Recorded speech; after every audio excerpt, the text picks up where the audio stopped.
Welcome to Pick Me Up, I'm Scared, the podcast. I'm your host, Madeline. I'm your co-host, David. And today we are back with part 3 of our multi-part Halloween-inspired series all about the politics of horror. You know, if I just keep jibber-jabbering enough, we can make it through all of October. This is maybe, I was saying we could make this like our whole podcast going forward. We're just a movie podcast now. We're just a horror movie podcast now.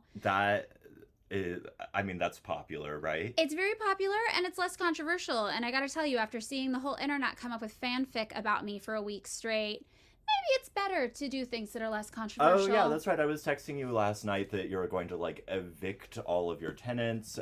Because I'm a landlord. Do fake luxury renovations. Right. The internet's decided I'm a landlord because I helped someone I care about buy a house. And they decided that made me a landlord. That is my definition of landlord. Every landlord I've ever known, I'm thinking specifically of Peter, who used to store industrial machinery in our garage, and accused us all of smoking or dealing weed out of the house. An old landlord of mine. He helped you buy a house. Yeah, and he and I were just real good buddies and would hang out sometimes. And he gave you the down payment to buy a house and agreed to carry the mortgage for you because your credit score was too low, and then drafted up a legal equity agreement so all the profit from the house went back to you. I will say, in actual point of fact, when we were having a punk show in our basement, we had a door with a window in it that always stuck.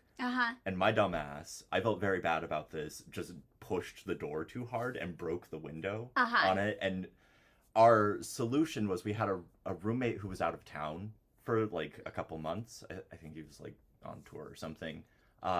We just went to his bedroom and grabbed his mattress. And just blocked it with a mattress. In Washington State in the winter. I mean, that doesn't sound ideal, but I don't think there are any victims here. Maybe you guys, you had a slumlord, you didn't have something that functioned well. Lewis, I feel bad for Lewis because he came back. Feel bad for that. Is Lewis the roommate or the Lewis landlord? was the roommate because Oh yeah, I would feel bad for him too. We did find him a new mattress, but it was in a different size, and then he was like, my sheets don't fit this mattress. Right. This sounds like a real punk house solution to a problem, really. Yeah. We also found the mattress on the side of the road, but it just looked nice, and so we were like. I mean, I will say I have only bought a mattress new once in my life, and it's because it was $200. Other than that, all of my mattresses have been secondhand. So I don't know what Lewis's problem is. Sounds like a real princess to me. He and I shared a wall, and he got into the habit of trying to learn how to throat sing while I was living with him. So I would just hear him groaning for long periods of time. Right. Very punk house. Yeah. Well, I've been subjected to all sorts of weird fanfic about myself this week. So that has been my life, which has been fascinating. And the funny thing that I was like, this is... what's his name? Yahya Sinwar was assassinated this week. Right. Israel has expanded its war into southern Lebanon. Its occupation is also bombing parts of Syria and Iraq, if I understand this correctly. Yeah. And the U.S. has deployed 100 troops as an advisory force, but they are also bombing the Houthis in Yemen, and whatever you think about Kamala Harris,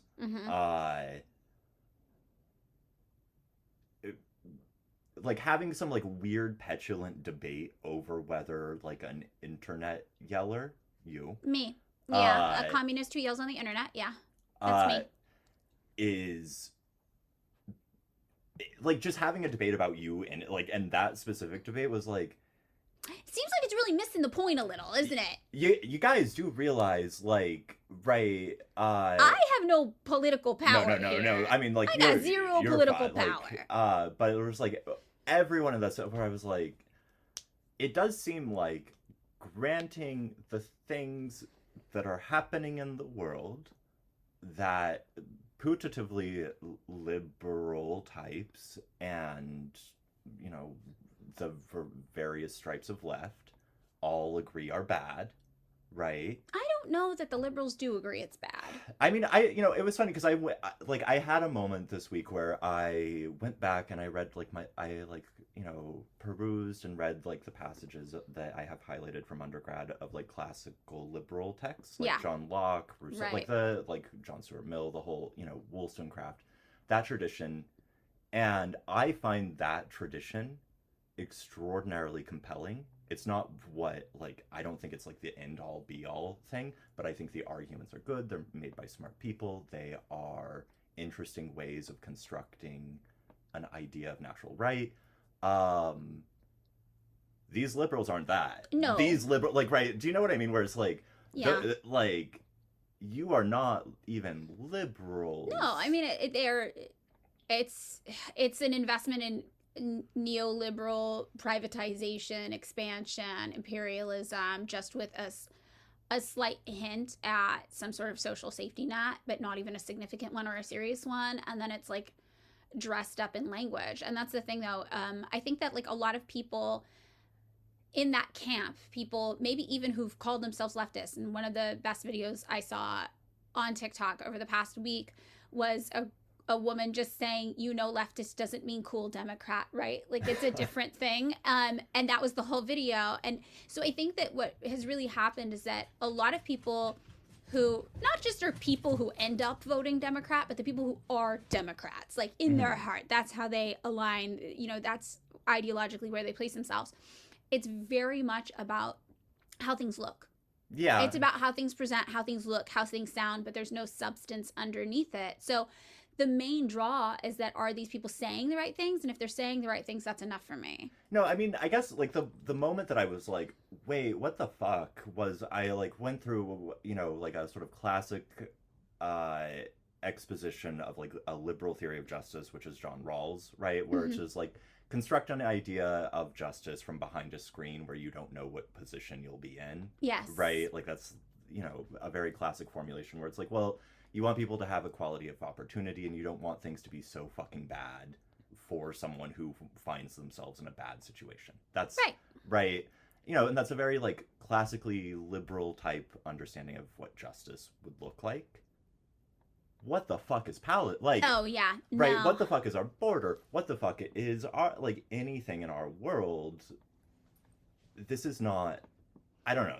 Does that make sense? It totally makes sense. I mean, that's why people call them also, they're just like neocons. Like it's a very conservative, punitive kind of ideology, and they've positioned themselves as being to the left of Republicans for so long that is their only way of identifying, and that's why they conceptualize themselves as the left, because they are so in this like little tiny world where all that exists is like stopping Republicans, but they don't notice their party like capitulating to Republicans constantly, or both of them upholding the same ideologies in the end. Like they don't have an ideological framework. It's all just like lip service. It's just like, can you tell them the things that sound good, and they want to be able to pretend it's not happening. And that's, I think, what really the ethnic cleansing in Palestine has shown, is that these people don't actually care what's happening.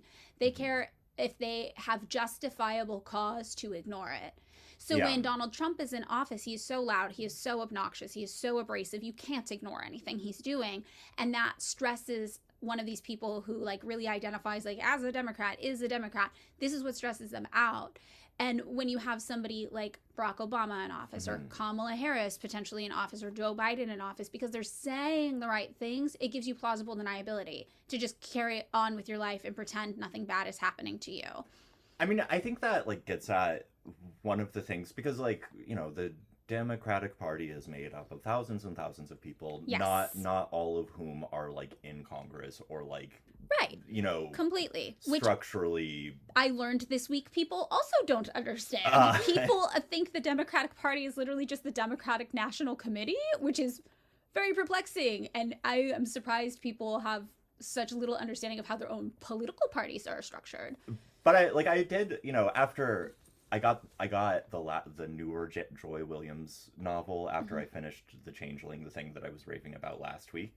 And so I was like, time to delete social media because I have Smart. interesting things to deal with and Yeah. think about. But it like before that, I was like, what do you guys think politics is? Like, what do you like? Because I was like, you can like go do shit, right? Like, it's not politics is not like you go into a little booth and you like check off a few boxes and then you walk away and you're good. But I think that is what the people in that position are looking for. They Mhm. want that. They want that to be the extent of their reality. And I think that's why they get so hung up and invested in the idea that like voting is the end all be all thing you can do. And we've talked about this before. My take on voting is that it can do a little bit. It's not, you're not going to be able to vote yourself out of capitalism. Like, come on. Capitalists often critique communist or socialist kind of countries because they say, well, it's a one-party system. And they're not one parties. There's multiple political parties that happen in those structures, but they all just happen to be socialist political parties. Just like in the United States, all of our political parties that are actually granted viability are capitalist political parties. So it's like you cannot in this system vote your way out of capitalism. That is not going to happen. But I think that people who are so hung up on electoral politics truly believe that is the extent of their ability to civically engage. And one of the things that I have noticed, anybody who listens to the podcast knows that me and my boyfriend talked about maybe back in June when I was starting to have a lot of health problems. I think that's around when we said that I would get off my personal TikTok by the end of December of this year. And one of the things I have noticed is that since getting popular on the internet, I am far less engaged in like local politics than I used to be. And like you remember we were kids, like we went to protests all the time. Like we went to, I don't know, like organization meetups. Like I did Food Dot Bombs when I was in Anarchist. Like I did all these book clubs and readings and meetings. And now I feel that I actually honestly feel that my popularity online, it would make it harder for me to go do actual like IRL, like organizing or participation, because I feel that people have such like a polarized like opinion of me that my presence places is like unwanted and unwelcome. When I thought about that, I was like, that's honestly fucked up. And like, I think there is something to be said for the role of education. Like a lot of people I follow online are great educators. They're able to explain things to people. They're able to teach things to people. They're able to educate people. And I think there is a place for that is really, really valuable. And like some people, their role is as an educator and they actually are very effective from behind a screen or from, on the internet, whatever. I have been privileged to learn from many people who invest their time in doing that and spreading ideas and theories and ideology and even just like facts and information that you might not have been privy to otherwise. But like at a certain point, my popularity means that like my message can no longer get through because people have created so much fanfic about me. I'm just like, anytime Chris, your partner, tattoos me and he's like, dude, Madeline's fucking freaking out again or whatever.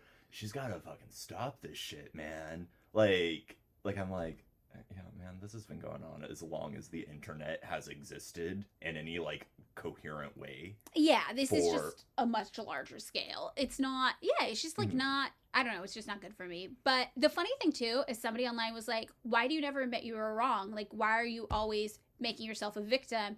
And I'm like, the funny thing is, I will admit I'm wrong if you and I share the same value system and you give me a good argument. And the thing is, you don't see that because it's not a big deal. When someone's like, hey, actually, this is a fallacy because blah, blah, blah, blah, blah. I'm not like, fuck you. And then it turns into a fight. And after the fight, I'm like, oh, okay. So you wouldn't see it because it's not dramatic. I'm just like, oh, I never thought of that. Thanks for providing that source or that idea. I'm going to look more into this. I was like, oh yeah, the one good take I was like the woman being like, Madeline's North Korea takes are overly simplistic, and she doesn't take into account the role of the fall of the Soviet Union in producing the famine of the early 90s. That is a great insight. I'm like, yes, I have not discussed on TikTok the role of the collapse of the Soviet Union in 1991 leading to the famine that everybody suffered in the... That is so true. I'm like, that is great. Yes, that is accurate because the collapse of the Soviet Union, we know, resulted in one of the most catastrophic like humanitarian crises around the world. The Soviet Union became fundamentally the trading partner for all of these countries that in one way or another had put themselves on the outs with the West. Right. Well, Right. mostly just by being Socialist or communist. Socialist or communist countries. Yeah, and the Soviet Union was really the support system and lifeline for some of these countries in a lot of ways, especially places that didn't have a lot of reliably productive agriculture like the North. But no, it's like things like that where I'm like, oh yeah, that's a great insight. Thanks for sharing that. But the thing about the internet is like the way most people engage is so fucking disingenuous and bizarre that it's like, what do you want me to do? Go on the internet and just say, you're right about all the shit that you totally fucking made up? Like, no. So when the person was like, oh, you're always the victim, aren't you? I was like, not typically, but the internet keeps trying to find a way. Like, this is like not who I am in my life. I will say, like, there are things that where, like, when you and I have a disagreement where I'm like, okay, buddy, you need to slow down. Because, like, I hear you ramping up the Lincoln Douglas. I can just hear it happening where I'm like, I'm not a boy in an ill-fitting suit and you're not 16. I'm sorry. This is something you do too. This is an us problem. This is an us problem. We share this problem. Yeah. So anyway, that has been my experience on the internet this week. Let's talk about... wait, the positive thing I wanted to share is that the D program invited me to maybe go on and talk about this. So if you listen to the D program, that might be happening. If you don't listen to the D program, I like that podcast. I recommend it. I like I always feel slightly, leery of like the media talks about the media as like a sort of... Because they comment on things that have been in the news, things that are going on, and it is from an international socialist perspective. So they have socialists from different... There's somebody from Iraq, there's somebody from the Balkans, and everybody kind of talks about it. Yeah. No, I mean, I think they're like, to me, I'm like, well, that's not necessary.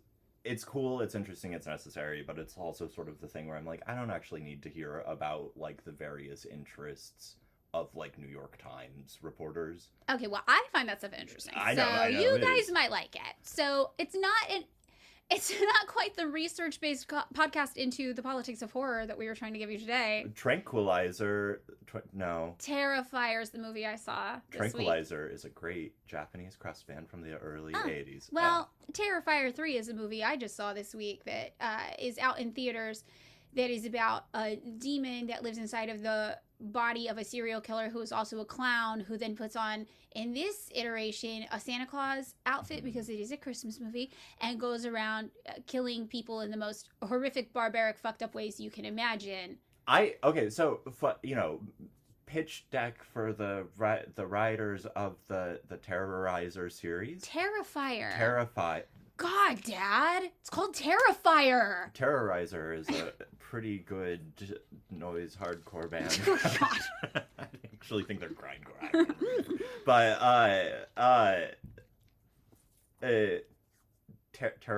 Terrifier!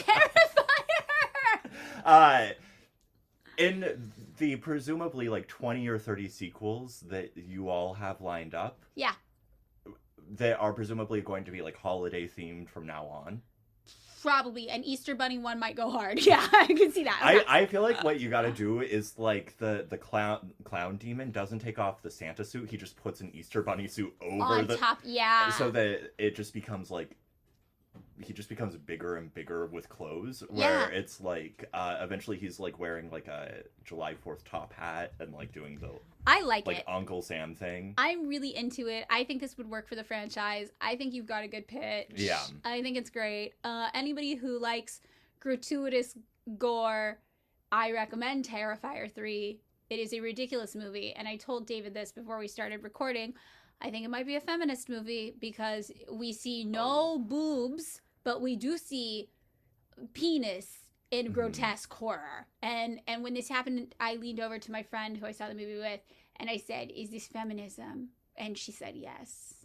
So feminism is watching the body of, like, a man's body be objectified on screen, and then like a horror applied at it. But, like, not doing that for a woman's body. So the women are killed, don't get me wrong. And it's they die bad, brutal deaths. Everybody dies a bad, brutal death.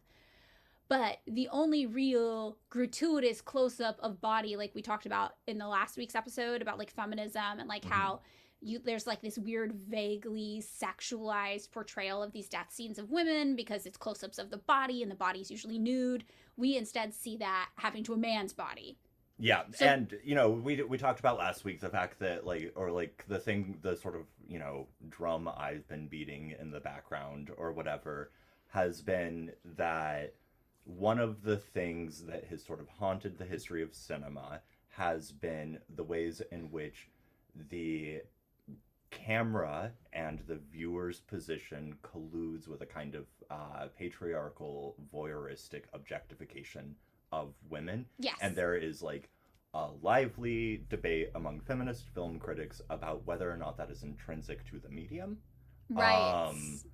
And as a consequence of which, right, there's some lecture that Marianne Doane refers to in The Female Spectator where Freud is talking to his audience and he says, but I'm not talking to women who won't understand because they're not a part of anything. And so like the idea is among some feminist critics that film as a medium without significant intervention and its like sort of like formal apparatus is fundamentally patriarchal. Interesting. Which I don't know. Like I like movies. David's take. David likes movies. I saw The Fog, which you thought was The Mist. Well, I get them confused because they're Mist similar. is different than Fog. The Mist is Stephen King Yeah. turned into a movie. That's where they're all trapped inside of a grocery store and things in the mist are killing them outside. Mm-hmm. Unlike The Fog, which is where they're trapped in a coastal town. That's very cozy. And like the movie, if you want a cozy horror movie, you get that and like Poltergeist maybe. That's kind of cozy. You think Poltergeist is cozy? I don't know, maybe not. But like the sort of thing where it's like it starts with like a ghost story around a campfire. You know what I think is cozy is that movie that's also based on a Stephen King book where like maybe there are aliens or something like taking over a small town pod people style and then all the cats save the day. Oh, that's cute. I feel like cute and cozy are different. I think it's kind of cozy. Everyone's wearing flannel with like turtlenecks underneath it. It's very cute. Like yeah, okay. Everything's like wood cabiny. It's very fall. Everyone's in like a cool like old whatever dive bar. Yeah. It's like if when Harry Met Sally had jump scares. Okay. I don't like that movie. But I get it. I mean, that's, I guess, my definition of like I am sad and slightly sick. Okay. I'm going to get under a blanket and watch a movie. You're going to watch When Harry Met Sally. Or any of like the Meg Ryan, Rob Reiner type. I'm going to recommend in that situation you watch Terrifier 3. Because the thing I want to do is make myself more sick. Yeah, exactly. Yeah. So today the elements of politics of horror that we will be discussing include the role of race in horror, the role of class in horror, the role of disability in horror, and the role of like domesticity in the home in horror, kind of. Mm-hmm. So we're going to start off by talking about race in horror. And this is a big one because horror notoriously has a problem with racism, like all things in the United States. And in the world, probably, if I had to guess. So Robin Means Coleman actually wrote a whole book about this. And it's called The Black Guy Dies First, Black Horror Cinema from Fodder to Oscar. And David, you know about this horror trope where if you see a black man on screen or he's in a group of people and it's a horror movie, he's going to be the first to die? I do know about that trope, though. That's not like Night of the Living Dead, if I'm right. No, that is an exception. And we will talk about Night of the Living Dead in this section as a case study of race in horror. But this is one of many black tropes in horror movies. So Coleman describes other ones as well in her work. She describes, for example, the magical Negro, she calls it, who is described as having a special power or wisdom to help the white hero advance in their quest, and the sacrificial Negro, as she calls it, who Coleman says was created for the sole purpose of sacrificing themselves to save the white hero. I mean, the magical Negro thing, I feel like, is a common trope across literature. It's in literature as well. It is. I like the example that springs immediately to mind, which I think we'll talk about a little bit within the domestic horror thing, is The Shining. Yes. Right. Yeah. Is it the bartender? No, not the bartender. No, it's Who like is it? The groundskeeper? It's the groundskeeper who like talks to the little boy and is like, you have The Shining, I have The Shining. Right. Yeah, totally. That's what it is. So Coleman writes in her book, being killed in a horror movie isn't the worst fate one can suffer. Being ignored is. So she talks about how, yeah, it's bad when you have Black characters in horror movies just to be killed off first to show the seriousness of the situation for your white protagonist. But she's like, it's even worse to like not be considered in any media whatsoever, to be just like ignored is kind of her stance. So she explains that there is either literal or symbolic annihilation of Black people in many horror films. Black people, if present, are killed to either convey the seriousness of the situation to the audience for the white heroes or as a sacrifice to help the white heroes on their way.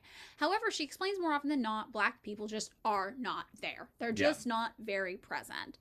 And Nadia Latif also is a Black journalist who writes about horror. And she says that she grew up watching horror films. And as a kid, she realized the Black people of horror films were pale imitations of real characters, sidekicks devoid of wants and needs, serving the white protagonist by feeding off their misery and paying in self-sacrifice. I despaired of them all. The sassy Black friends, Brandy in I Still Know What You Did Last Summer from 1998. The idiot police officers, Loretta Devine in Urban Legend 1998. The ones who disappear before the title card, Omar Epps in Scream 2 1997. The ones with terrible plans, Mekhi Phifer in Dawn of the Dead 2004. The badass killing machines, Keith David in They Live 1988. And worst of all, the sacrificial Negroes like Lawrence Fishburne in Event Horizon 1997, Alfre Woodard in Annabelle 2014, and Carl Weathers in Predator 1987. So we do have some case studies of some movies we're going to talk about the role of race in, and obviously, you know, I'm going to quote a lot of Black journalists who talk about horror and their perceptions here rather than give my own hot takes. I don't think my own hot takes are super relevant about maybe not. I don't think that's really. So I'm going to give you other people's takes about the media they consumed and how they related to it as Black horror fans. So, Night of the Living Dead. Coleman says Night of the Living Dead changed the cultural conversation around zombies. She explains until Romero made Night of the Living Dead in 1968, zombies were tied to Black deficiency around religion. Zombies were supposed to serve as an idealized kind of enslaved labor that was dull and responsive. But Romero cast a Black guy as a hero who was going to kick ass and take names in a white space, which we hadn't seen. This is all a quote from her, by the way. That was the first kind of sea change, which is important when we're talking about the ways in which Black people show up in horror films. So from Coleman's perspective, she was like, no, this is cool. We have zombie movies. They're traditionally tied to like historical Black culture or like, I believe it's like Haitian or other Caribbean cultural ideas of the zombie. Just like as a like slight contrast, you do see that in like the early like white zombie type movies and in like a lot of the weird Italian like Mario Bava is I think Blood Lake and obviously Zombie 2. Yeah. Which takes place on like on a boat going to Haiti. Well, I mean, this is even in my favorite horror movie, which is Dead Alive, sometimes called Brain Dead. It's set in New Zealand, but the whole idea is that the characters in New Zealand become zombies because they are dealing with the fallout from a bite from like an infected monkey from Sumeria. So the first scene is these white poachers going to Sumeria and stealing these rare monkeys that apparently carry a zombie virus and nobody knows. And all of the locals are like, you can't take that. Like, so it's a crowd of Black locals chasing after this white poacher, trying to get him to not steal the monkeys because they know it's bad. And they call it Singaya. And so the opening scene is them seeing that some of these white people got bit by this monkey and the locals know, they're like, that'll make you a zombie. And so every infected part of a body that comes from a bite from one of these monkeys, the locals are hacking off to save people. But it is this idea that is, I think, the idea of zombie movies. They always, in white zombie movies, they tend to do this like magical Blackness thing, like, ooh, spooky Black culture is how we get zombie. So Coleman's argument is to turn that on its head and be like, no, we have a Black hero now in Night of the Living Dead. Like, that changes this a little bit. Correct me if I'm wrong, but and like Night of the Living Dead, I don't know if Romero changes this later in like the series of zombie type things that he does, but there's never like an explanation. I don't think we had an exposition in Night of the Living Dead. Usually in horror movies, there's some scene at the beginning that's like kind of an aside that gives you a little backstory, and you learn about the like mythology behind whatever you're about to watch. I don't think we saw that in Night of the Living Dead. Which I think is one of the innovations of the movie, is that it's like the zombies are without cause. Right. Right? Like there's not some like complicated weird history that you're like you have to cotton on to understand why there are zombies. It's just sort of like you wake up one day and there are motherfucking zombies. And you don't know what to do. And that's almost scarier. Yeah. So this is not, though, obviously the same perspective that all Black horror fans have, right? So other Black horror fans have totally different interpretations of Night of the Living Dead. Jared Charles, for example, when talking about this, says, Romero claimed that consciously I resisted writing new dialogue because the main character happened to be Black. We just shot the script. Perhaps Night of the Living Dead is the first film to have a Black man playing the lead role, regardless of, rather than because of, his race. But Jared Charles doesn't necessarily think this is a good thing. He says this decision subsequently ignores Ben's race within the text, especially important in the examination of a collapsing society at the hands of a zombie apocalypse. So I thought this was really interesting because in some ways people might think it's really progressive that Romero is just like, well, Black people aren't monolith. The character I wrote talks this way, acts this way, and if we happen to cast a Black man in that character, that's just who he is. But Jared Charles, for example, is like, well, to say that this Black man who is this character did not have any exposure to more traditional elements of Black culture that might have informed who he is as a person feels a bit dismissive of Black culture. So a lot, from what I have read online, people have varying opinions about this, and I think both are interesting positions to consider. Yeah, I mean, I think both are, like, I don't know. I do, just as a, like, a rule I have, I often find that something that I have a habit of doing that I try to guard against is speculating about the piece of art that could have been. Right. Right. Like, it would have been better thus. Right. As like that's like, I'm just like, well, this is the text. This is what we got, so let's talk about this. Yeah. It's very interesting. I think those are both, though, really interesting, like, explorations of the movie that are relevant to a lot of other ways that, like, we as a society interact with, like, identity, you know? Yeah. So it's kind of, obviously it's not going to be exactly the same, but when you think about, like we talked about last week, about, like, Sleepaway Camp, Angela, the transgender, I'm going to call her an anti-hero, but I think technically she's the bad guy of the film. That's a counter-hegemonic But reading. that's the thing. You can look at it either way. You know, there are many ways to interpret this. Like, is Angela a stereotype that transness is scary and you should fear it? Or is she, like, a strong character that's taking this vigilante stance and killing off her bullies? Sure. So it's like you could see it, the story, as demonizing her identity or as, like, kind of weirdly honoring the complexity of her identity. I mean, though, that, like, right, there is a through line, this is a weird through line to draw, to the sort of, like, rape revenge fantasies, to the killing your bullies fantasies, to... Well, and it is all very carceral, which is interesting. Yeah, and I don't know, like, I have seen people get mad at you on the internet for saying things about prisons. Well, the thing people got mad at me on the internet about is I once made a joke that I thought prisons might be okay, but just for econ and poli-sci majors. And that was... Everyone was like, that is not funny. And I was like, agree to disagree. I thought it was kind of funny. I don't know. I think, like, if you are the sort of person who comes to the world wanting to police people on dumb shit, or defend poli-sci majors and econ majors. Well, I don't know, right? Like, where it's like, just kidding for all of you econ and poli-sci majors out there. I know a couple. I know a very lovely woman who is doing her poli-sci dissertation as we speak on Sylvia Winters and, like, Haitian liberation. That's very cool. That's so cool. Okay, she's good. She's fine. She's safe. You would send her to, I know. She is safe from the Madeline fantasy Twitter gulag. I think if you are the sort of person who takes things that are obviously goofy jokes, like, where it's like... This is what I mean, though, about how the internet intentionally misinterprets... Like, not everybody on the internet. A certain section of the internet intentionally misinterprets things in bad faith to be mad about them because they think that's more interesting than the truth.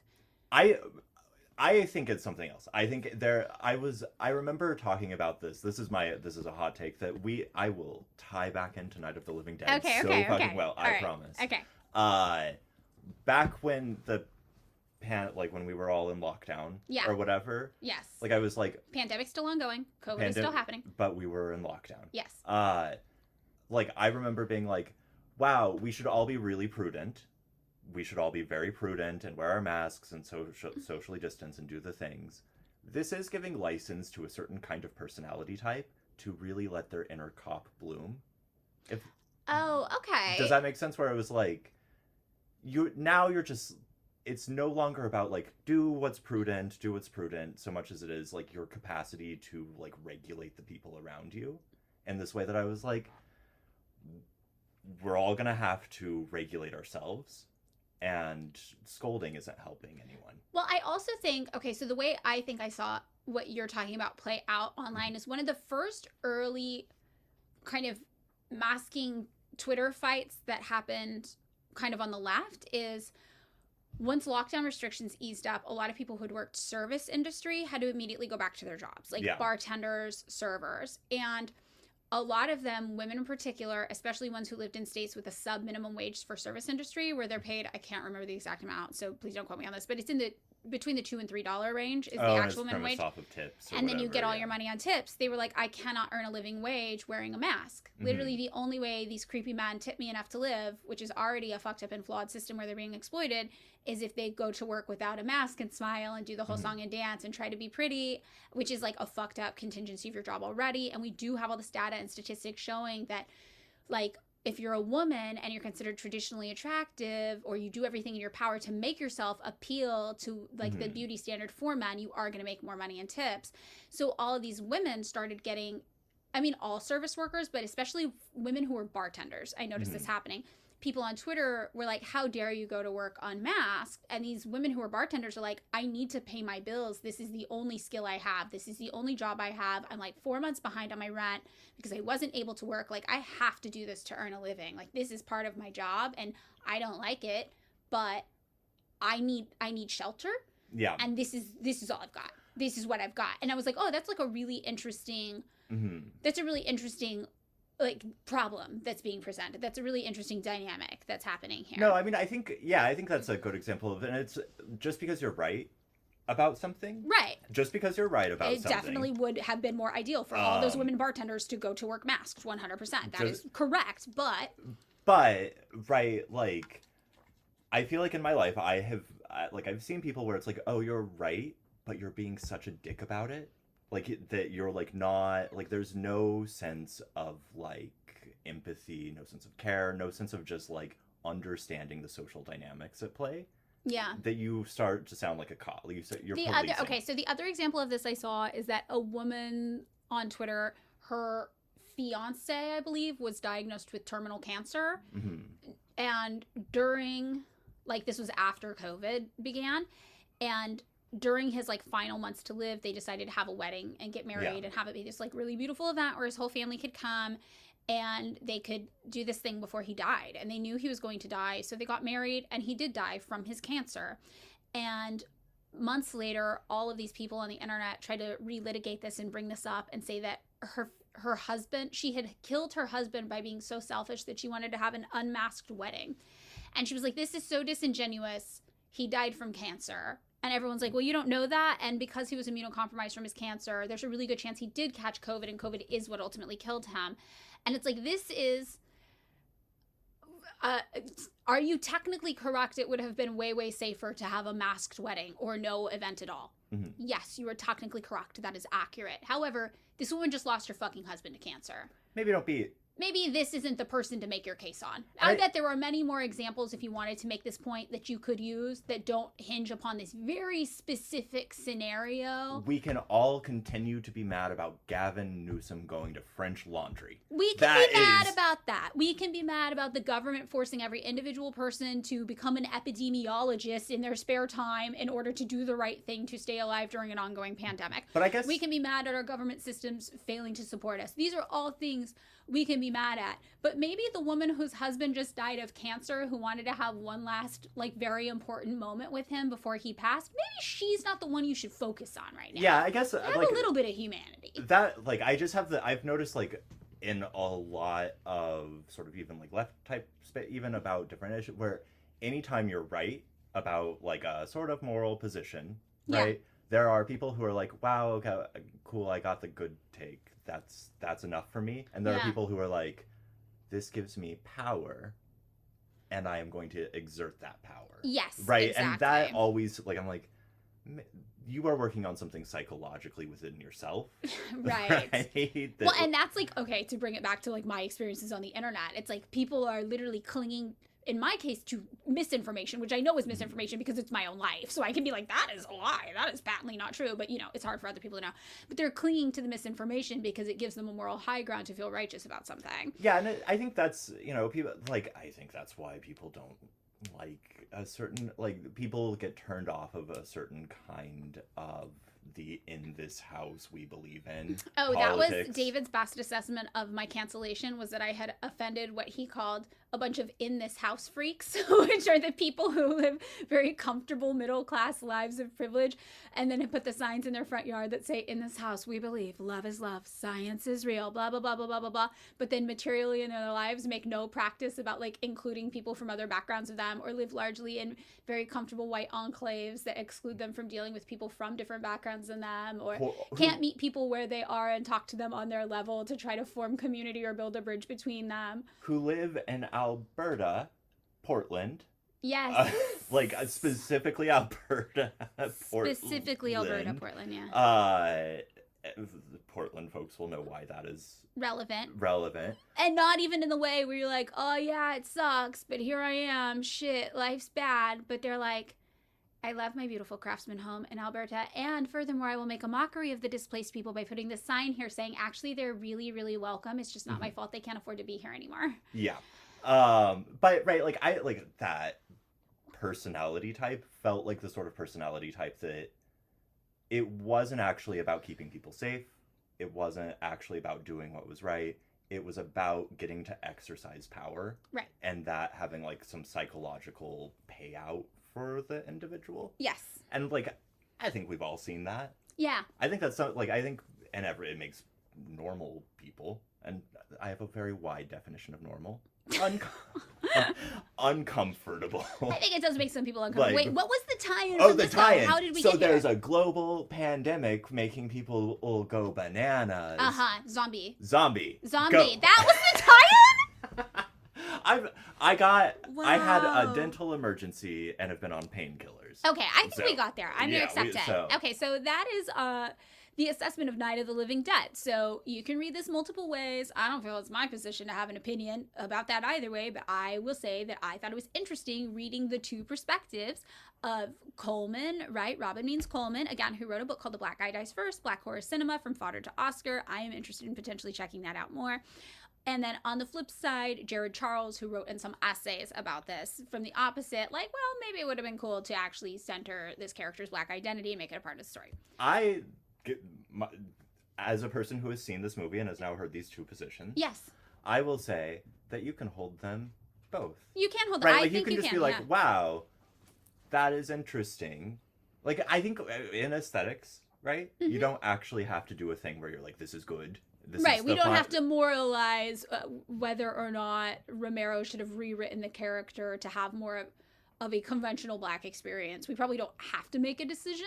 And we don't need, like, aesthetics of all the sort of, like, categories of judgment that people make is the one that most forestalls closure. Let's put it that way. Yeah, well, okay. Well, maybe if you are a Black horror fan and you have opinions about Night of the Living Dead, if you are listening on Spotify, you should share them on our comment box, because I would love to read more people's perspectives. Again, because I don't think, just because I don't think I should have an opinion about this doesn't mean I don't think other people should. I'm curious. Okay. I want to know. We are not encouraging more internet debates. Okay. You're right. Whatever. We are not, like, please leave comments. Well, we don't reply, so it's nice. It's just like, put your voice out there so other people can read it. It's interesting. Okay, so other important things that kind of happened in horror from a racial perspective include like the blaxploitation horror trends of the 1970s. Blackula's the one I thought of too. I definitely watched Blackula as a kid, and Blackula has a great plot line. It's about a black vampire who tries to shut down the transatlantic slave trade. It is great. It is fantastic. I don't have much to say about Blackula other than it is cool and you should watch it if you haven't. It's fun. Like, it's fun to watch. Blaxploitation films as like they're fun. They're fun. Yes. So in the 90s, there was another kind of iteration of horror that was kind of based on the black community in particular, which was like the role of like hip hop kind of in horror. Mm-hmm. So the movie lots of people talk about is called Bloods versus Wolves.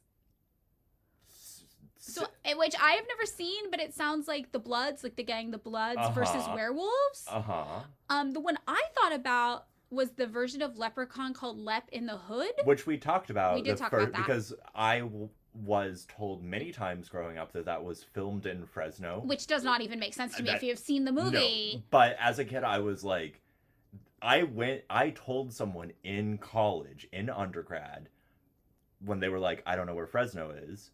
I said, Leprechaun 4, Lep in the Hood was filmed there. I am sorry. I think her name was Laura. Laura, if you're listening to this, David lied. David lied to you? Unknowingly. I wonder where it was filmed. It was probably filmed in LA. Yeah, in LA. on a lot in LA somewhere. Okay, so there's this other movie that I heard about that I also have not seen while I was researching this that I desperately want to watch. It came out in 2014, and it is called Honky Holocaust. Great title. Okay, so this is an alternate reality. For those of you who aren't familiar, the ideology behind the Manson family was that there was going to be a race war and that the black people were going to win. And so far you're like, all right, Manson. Helter-skelter race war, the black people are going to win. And Charles Manson was like, when this race war happens, we should all just hide. And then he got like weirdly obsessed with dune buggies. And he was like, we should go to the desert and just hide and just get some dune buggies and then just like hide and ride the dune buggies around and just like collect a bunch of dune buggies in the desert and then hide and then the dune buggies.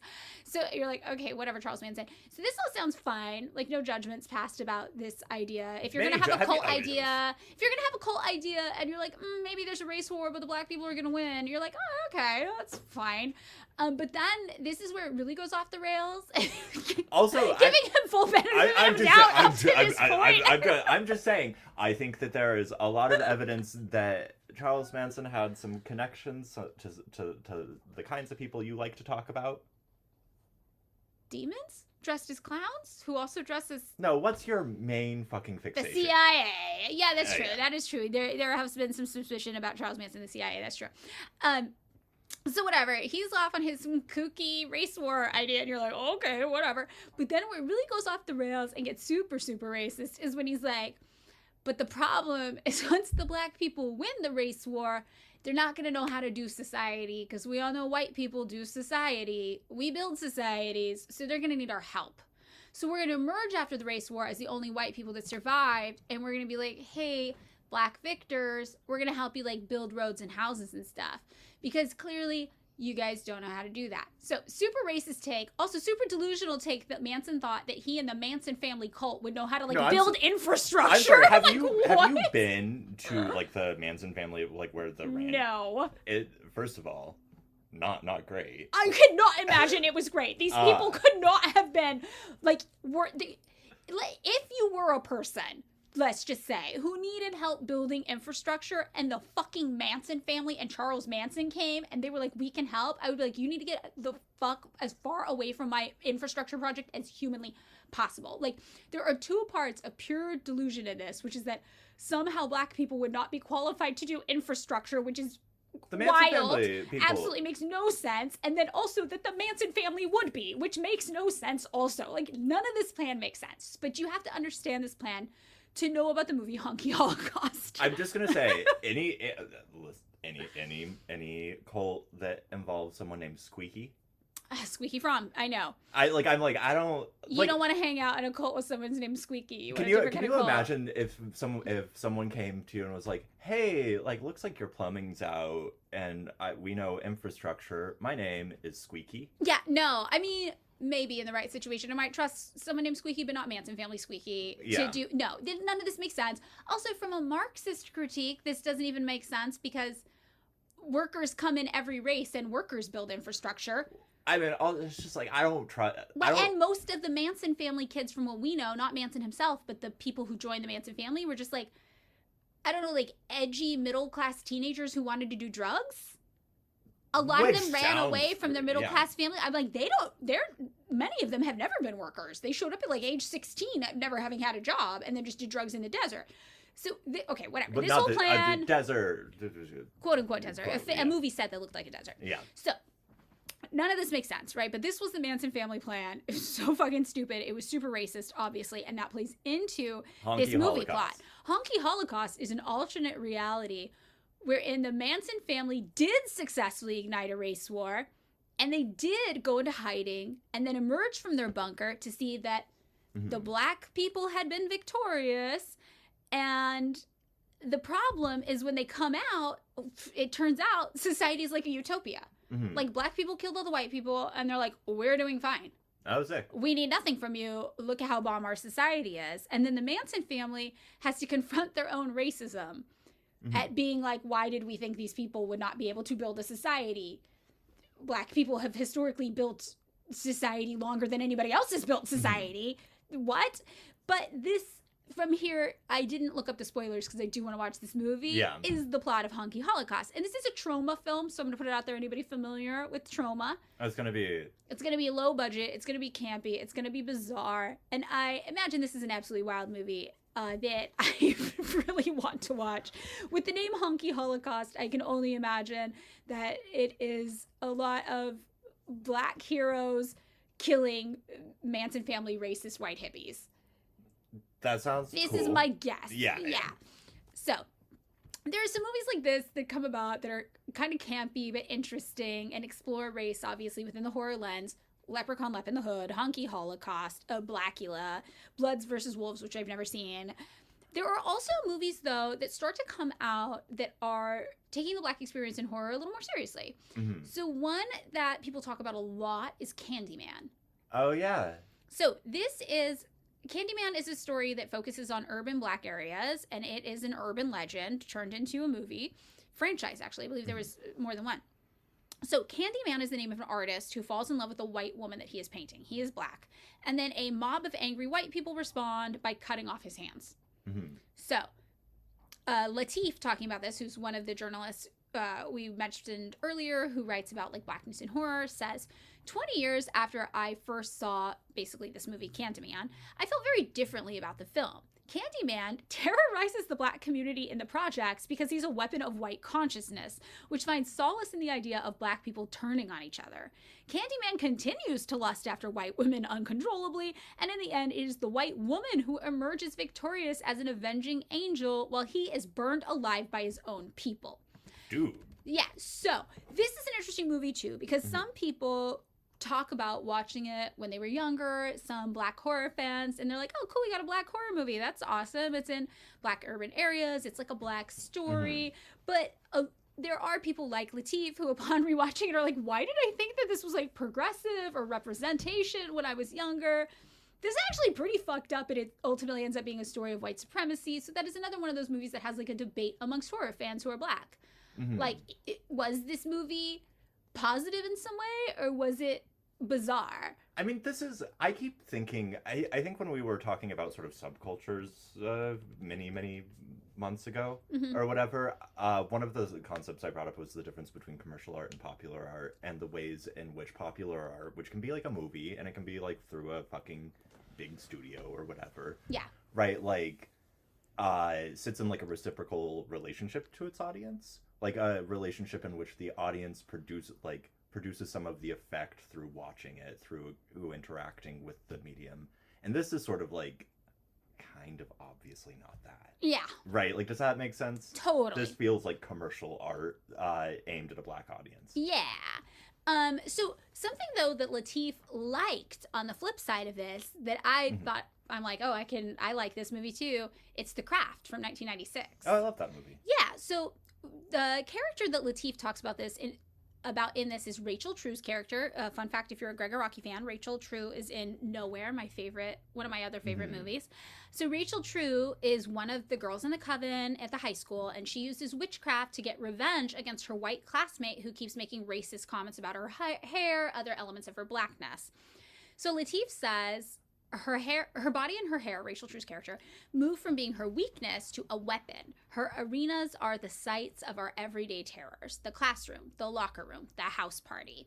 So Lateef is like, this one was pretty cool because this is like a redemption story. You have a black character at a mostly white school getting bullied for her blackness, and she is able to take power from that through her witchcraft, through, her actions. She's able to then like turn this into kind of like a redemption story or revenge story against her tormentors. Yeah.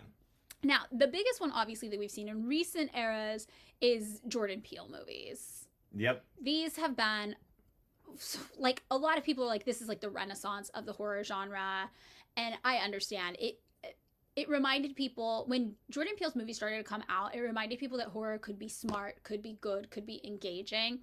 And Coleman says that one of the things that sets Peele's movies apart from traditional horror is, and this is a quote, "The black guy is not going to die first in a Jordan Peele film. In fact, the black guy is going to live." And a lot of these experiences that are shown in Jordan Peele's movies are black experiences, like Get Out, 2017. You've seen it? Yeah, that, of course. Do you want to summarize the plot for anybody who hasn't seen it? If anybody living under a rock who's not seen Get Out. I will say, I saw it on a first date with a woman who, as we were leaving the theater, was like, if everyone saw that movie, the world would be such a better place. And I remember just having one of that reaction. Okay. Of like, I don't think that's how art, or like, I don't think that's how that works. Right? Like, and just like, I could see her like watching my face, just be like, what? Yeah. Like I couldn't go along with it. I couldn't just be like, yeah, man. Yeah. That'd be Plur. The hell is sick. And that would solve racism. And just being like, this guy's not. Yeah. Cool. But and then so I will not remember the names of any of the characters. I can't remember the names of the characters. The main character is a black man dating a white woman. Yes. They are going to meet her parents. His friends work at TSA, right? Yes, they are TSA. That's right. I totally forgot about the TSA friends. Well, I feel like that's it. Because they do. They show up in the end and help save the day. And they also serve as basically the audience stand-in for much of them. That's true. They're reacting to what's going on. Yeah. And her family lives in a like sort of like rural bourgeois estate. It looks very plantation vibes. Very plantation vibes. Also, it feels very central East Coast to me. Oh, like interesting. North Carolina. I definitely. Yeah. Okay. Yeah. Like Alpine, but not like California Alpine. Yeah, it feels like the South to me. But it turns out that the white family is kidnapping black people to put their minds in, the brains. Am I getting this correct? It's been a long time since I've seen this movie. And so there is a fundamental fetishization of the black body in a way that is reminiscent of the long history of objectifying blackness as a kind of like closer to earth experience that has its own sort of like racism, right? There's like the guy running and all that shit. Yeah, and I think there's like also a tie-in to like the history of chattel slavery in the United States too. Like the scene looking very much like a plantation, and there are areas where like of the movie where the white family throws like a party to like welcome their daughter and ostensibly the boyfriend but the setup feels very much like a slave auction almost. And like he's almost like being put on display and people are checking out the goods and the materials because his body has been objectified as like something to do work for the white people, because they're going to put their consciousness in his black body, effectively erasing him and killing him, and make his body do all of the things that their bodies physically cannot do anymore, or because they're all getting older, basically, is the plot. So there is this huge tie-in with chattel slavery history, and the visuals really communicate that. I mean, when I remember, I think I rewatched it at some point. I should rewatch it. A few years, like, after, and it reminded me of two things, which is, like, that I've always sort of, like, accidentally twinned in my head, which is this extraordinarily bizarre, I don't know if you want to call it a novel, because it's, some people think it's the first novel. It's by Afro-Ben, and it's called Orinoco, which is about, like, sort of kidnapped African prince who becomes a slave in the Caribbean, and it's written from the perspective of like a white woman on this colony, like, who comments over and over in these like increasingly bizarre ways about Orinoco's perfect blackness. In these ways that are like objectifying and weird and fucked up, and Orinoco is like kind of the hero of it, but in this way that feels fucked. Yeah, this is definitely also ties in with my cancellation, because it is a story about white liberals. It's like, we're not racist. We are objectifying and glorifying your black body and want to use it for our gain to uphold white supremacy. But I've always twinned that in my head with a Leni Riefenstahl book from the late 70s that Susan Sontag comments about, which is Leni Riefenstahl, famously like the main cinematographer of the Nazis. And like in the 70s, she like went to Africa and took these pictures of like traditional African tribes.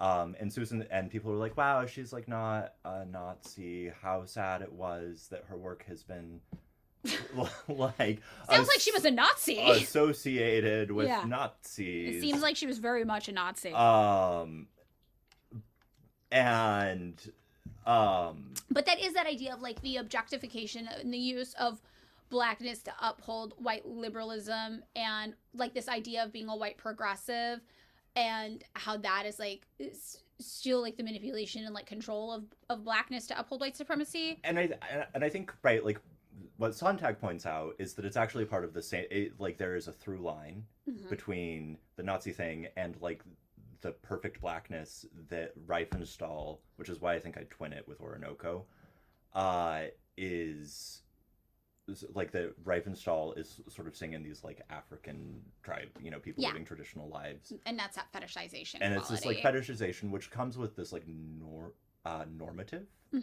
thing, right? Like so, whiteness is normative, and therefore you fetishize blackness, that kind of a thing. That, but also that like your sort of objectifying lens through which you're understanding blackness comes with a normative lens that is going to exclude certain forms of blackness that don't meet a certain standard, somewhat like a slave auction. Yes.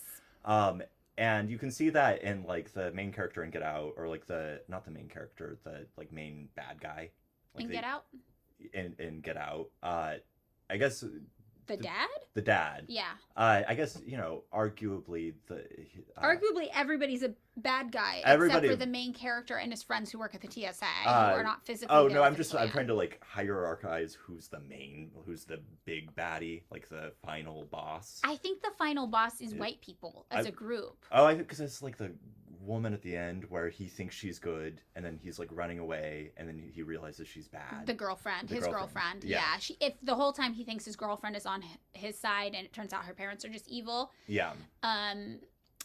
So, and in the twist that was not really a twist to anybody, she is obviously evil too, and not only is she in on it, her job is to lure black men to her family. She's done this time and time and time again. He finds the photo album of all of her like former black boyfriends that now he has seen at this party, and they have the consciousnesses of the old white people put inside of them, and they're utilizing their bodies in that way. So I think like also there's like a really funny line in there where like he shows up and her parents are like, oh, like we voted for Obama. Yeah, that was what I was going to say. It's like there is like this like normative idea, like in the objectification of blackness, there is a white supremacist normative idea of what is going to constitute good blackness. Yes. Does that make that was totally the point I was trying to make. And also, I think it really is a story about the white liberal. It's like that Malcolm X quote where, like, you can't trust the white liberal because they'll pretend to be your friend, you know, Yeah. and then they'll do all this fucked up shit to you. So, and this is kind of like the same conversation that launched from my cancellation. Oh boy. That Okay. happened online. But no, this was the conversation that happened. It's like, what's the difference between a liberal and somebody who actually is upholding like anti-capitalist and anti-imperialist values, and how does that play out? And it's like the white liberal will tell you things like, we don't see race, or like, we voted for Obama, it's okay. But it's like, okay, what they're really saying is they voted for a war criminal who worked to uphold white supremacy around the world and murdered countless amounts of people of color because he fit the standard of like good blackness to them. Yeah. And like, it's very interesting. So, all right. So I have some assessments from Coleman and Lateef about this movie. They're way more important probably than anything we can say because we've never lived a black experience. All we can do is listen to people who have lived a black experience and be like, oh, okay, this makes sense with my political framework of the world. So Coleman, when talking about this movie, says, much of black horror is really politically driven around the quest for social justice. Horror teaches us about our anxiety, our fears, our social anxieties, the things that we are unwilling or unable to confront. Black horror films often have these themes that take on very challenging topics like brutality and murder by the hands of the police and the exploitation of black communities. Throughout Get Out, it's about post-racial America and so-called liberalism. All these things about cultural fetishization are often taken up in black horror. So when Lateef talks about Get Out, she is like, look, really what this comes down to is I have a message for white women who are fans of horror as well. And so this is what she really wants white women who watch horror to know. She says, hey ladies, horror has maligned us all. White women, as ever, are privileged though. You make it to the end of the movie. You get to be the final girl. But rarely do we see beyond your fragility as white women to what might lie beneath. Throughout the history of black horror, black men have been demonized as lustful animals, their undoing always in their inability to control themselves around white women. But what of the white woman's monstrousness? When I saw Get Out for the first time, Allison Williams, who plays Chris's perfect white girlfriend Rose, had been on the screen for about 10 seconds when the black woman behind me shouted, "Don't trust her." So that's why I say it's like, this is not a twist to anybody. Yeah. Everybody's like, she's in on it somehow. And so I think these are like really interesting assessments of like an intersection, like Lateef in particular, it's like an intersectional assessment of like blackness and womanness, right? For Get Out. That's obviously not the only Jordan Peele movie. Yeah. There was Them. Yeah, which looked good. I watched it and I do like it. We will talk about Them, but I thought it would lump better in under Class. Okay. And there was also, there was the sci-fi movie, which doesn't quite fit in here because it's a science fiction movie, but it's Nope. Isn't that a Jordan Peele movie? The alien sci-fi movie? That sounds good. It was awesome. I watched it on airplane and it was so good. I'm just going to say, there's, we're not going to talk about Alien or Aliens. Which seems like horror to me. Like I feel like it's science fiction, but it is horrific. Yeah. Right. Like, and this, genres are not things with like clear-cut boundaries. Right. Right. Unless it's Terrifier 3. Very clear-cut boundary on that one. I mean, not much happening in that one besides just the horror. It seems like, right, because there's the alien pops out of the person's chest. That's horror. Yes. That's horror. That is horror, you're right. And it seems like one of the questions that I like has been sort of like popping around in the back of my mind while you've been talking is like, what is horrifying? Because like, wait, what is stitching all these things together? Well, I think this is what you were talking about, where it's like the contradiction between what's considered like normal and safe and expected and like what is out of place about that experience. Yeah. And it's like, okay, well, for Get Out, it's obviously like, this seems like a normal experience. You're going to meet your partner's family. But then it's like all these things that don't quite add up. Like you already know you have the racial dynamic going to happen. And it's like, okay, my partner is white. I might feel comfortable around her, but I don't know what to expect from her family. Who fucking knows what's going to happen around her family, you know? And that's an experience you've seen. We've all probably seen many black people in our lives have or talk about when dating somebody who's white. Or people of color in general. Yeah, people of color in general. Not even just like our black friends or people we care about who are black. Like this is a pretty common experience. And like, that's like normal. But then there are certain things that happen that are like eerie from the second he gets to the house. Like, They're not even there yet, and the cops pull them over, and there's like a weird scene that happens there, and then there's like all these just like little slightly where unsettling she like things. flips the fuck out, or Alice. I guess her name's Allison Williams. That's the actress. Yeah. Thank you for reminding. Yes, But, yeah. she like she's like, you racist piece of shit, like what Yeah, you yeah, whatever. And like the funny thing is like when you watch that movie, since I haven't seen the others. Yeah, the other movie wasn't called Them; it was called Us. Sorry. I was looking for a pronoun joke about like tenses. It was called there. I guess that's never mind. In any case, right, like everything feels like that very subtle satire, like where it's like, oh, these are all experiences that, as a person who like I will not have these experiences, but of course I know about these experiences. Right, exactly. Right. We've heard people we care about and love talk about these experiences. And as a consequence of which, right, like the mounting horror, or like the horror mounts very slowly in that movie. It does. Because it's so many banal things that everybody knows about in terms of like what it's like to interact with the white bourgeoisie, as a black person or as a person of color, right? Does that make sense? No, I think it does. Yeah. So I think the thing that ties it through is what David was talking about. It's like the familiar mixed with like the unsettling.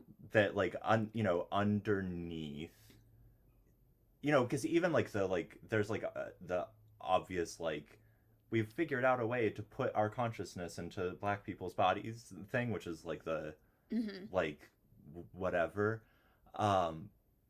but underneath everything is like the suspicion that that's just like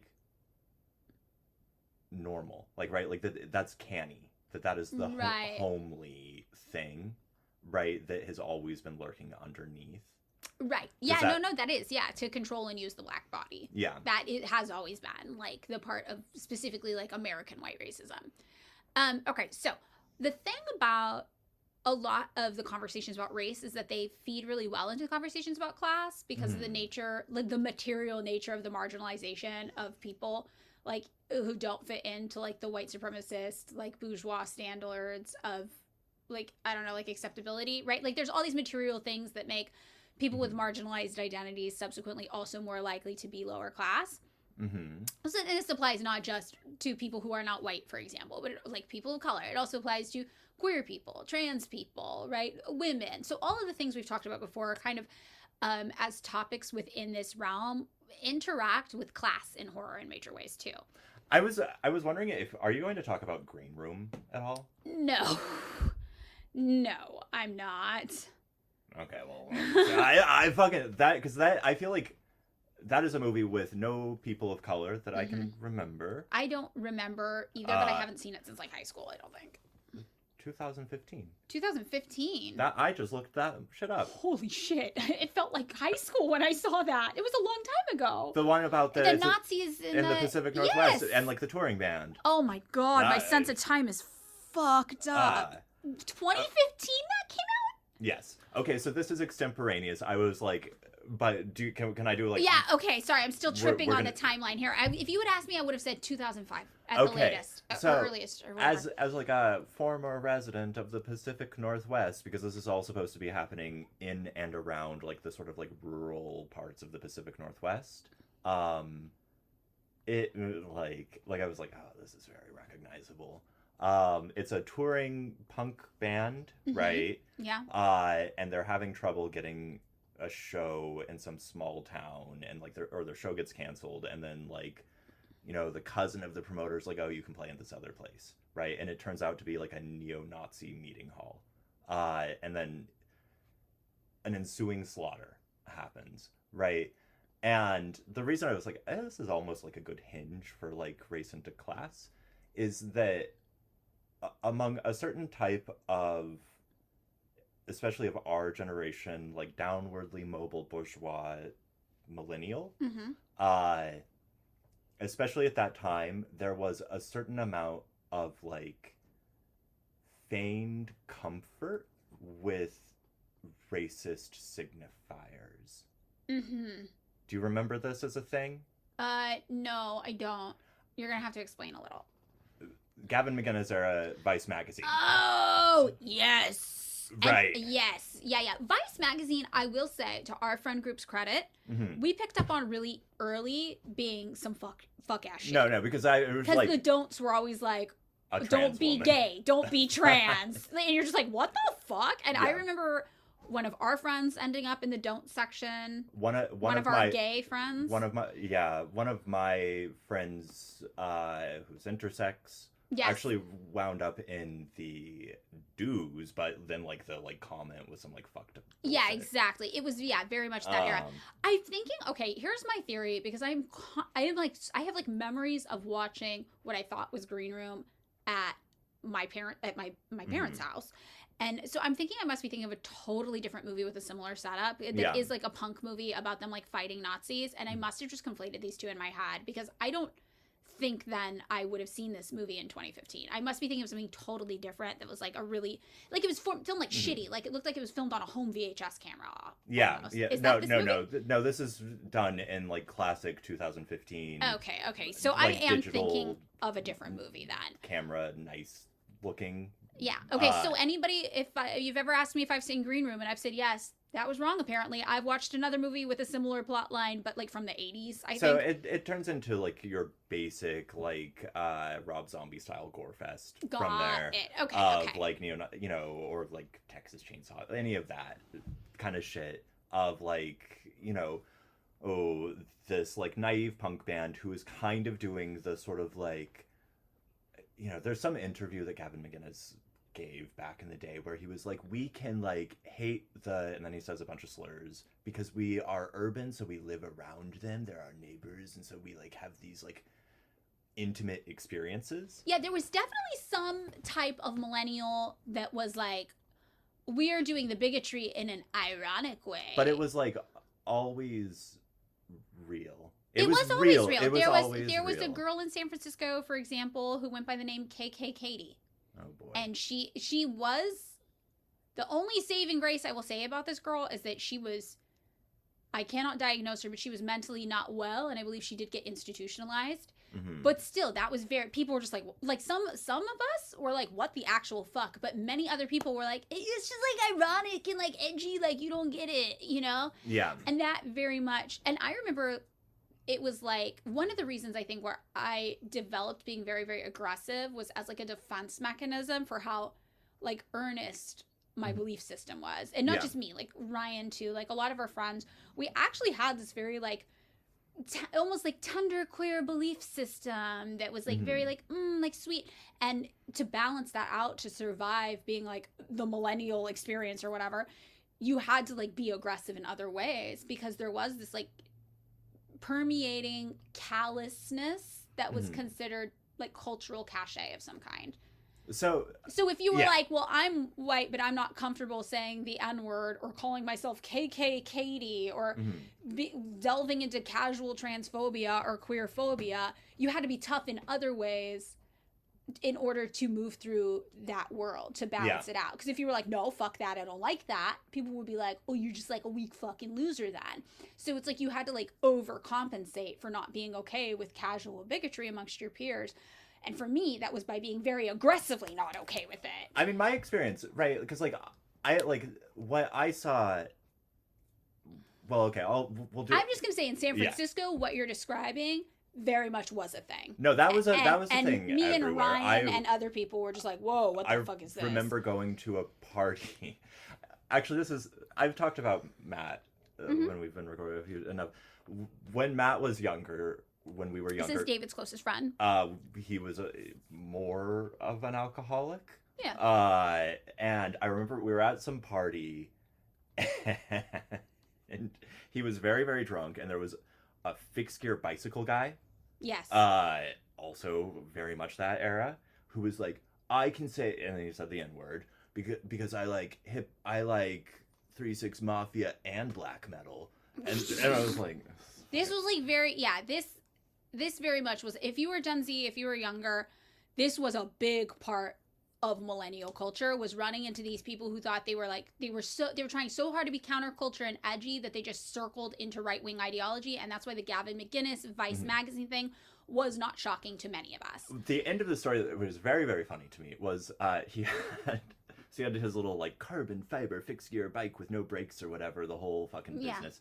And Matt wanted to go get more Monopolova vodka from whatever store and like grab this guy's bike but didn't understand how to ride a fixed gear. Oh god. And rode it directly into a wall. Oh, nice. And broke the guy's carbon fiber wheels. Perfect. And was just like, I'm sorry, man. This is probably just too much alcohol. And I had to like cart him off and get him out of it. But it was like, you know, the guy like texted someone we knew later and was like, is your friend gonna pay for my fucking wheels, man? Fuck no, Matt's not gonna pay for that. What? No. But this, I think this is something, I almost like shelved this away in my mind until you said Vice magazine, but this really, really, really was a part. And this is the thing about like being white. Like sometimes you're around other white people and they're like, well, of course I can say this in front of you because we're white. And you're like, I don't know, dude. Like, my friends don't fucking say that. What the fuck are you doing? Well, okay, so it's an extraordinarily corny book, and it's also an extraordinarily corny publisher. N+1 produced a little volume of essays called "What Was the Hipster?" Yes. That is like very much an exploration of this era of thing, and one of it is an attempt to sort of, or like one of the theses is like this attempt to racialize whiteness as a class position. Yes. Right, like, and that was also the era of the, like, Pabst Blue Ribbon Williamsburg motherfucker, the trucker hats, the whole motherfucking thing, which I fundamentally, I don't even think I had, like, a political orientation to this. I was just like, this is corny and dumb. Well, I think it was weird because I think also, for us, being from Fresno, just having a different idea of class. Yeah. And that once you leave Fresno, you confront your idea of class and how it was shaped by Fresno. And I'm sure this happens to people from very many towns. I think everybody, if they leave their hometown, they encounter a different understanding of class than they had previously structured in their mind. And when you encounter it, it can be really disorienting. Mm-hmm.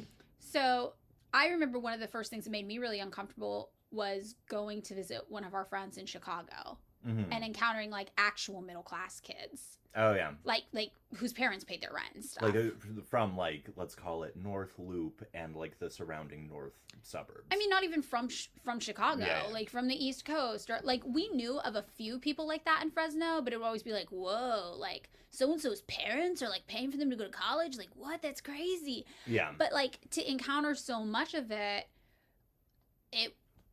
and for it all to be aestheticized the same way into this like trashy, campy, like almost like white trash culture. And I don't think like we had the language outside of like a Marxist lens to position it, you know? But it definitely did feel like, I just feel like it was like a drive to try to embody white trashness regardless of your class position. And I think, right, like to tie this first to J.D. Vance randomly, right? Okay. Like there was like this tendency to be like the thing, like there is this, back when Trump was elected, there was this tendency to be like, it's the white working class because they're racist. Yeah. Which I was like, I don't know, man. I feel like the Trump voter, or like this kind of guy, owns like a car dealership. It does feel like car dealership. Yeah, I can't back that up with data. No, I mean, but it definitely transcended class for white people. The Trump support transcended class. But right, like the association, which has never been my experience, of poor whiteness with racism, right, meant that a lot of, in our generation, sort of, you know, middle class type white people played ironically with racism in an attempt to claim for themselves a kind of racialized whiteness. Yeah. Does that make sense? No, I think it does, but I think that has to do with like tying into like the like exemplifying the white trash visual. Which was like yeah, I'm from a trailer park. I grew up around other poor people who maybe weren't white, like things like that. I think it definitely is very, very, or like yeah, I listen to hip hop. I'm a different kind of white person. And Yeah. you're literally not. Like, I don't. It's the most popular genre. It of is an extremely music popular genre in of music. America. Yeah.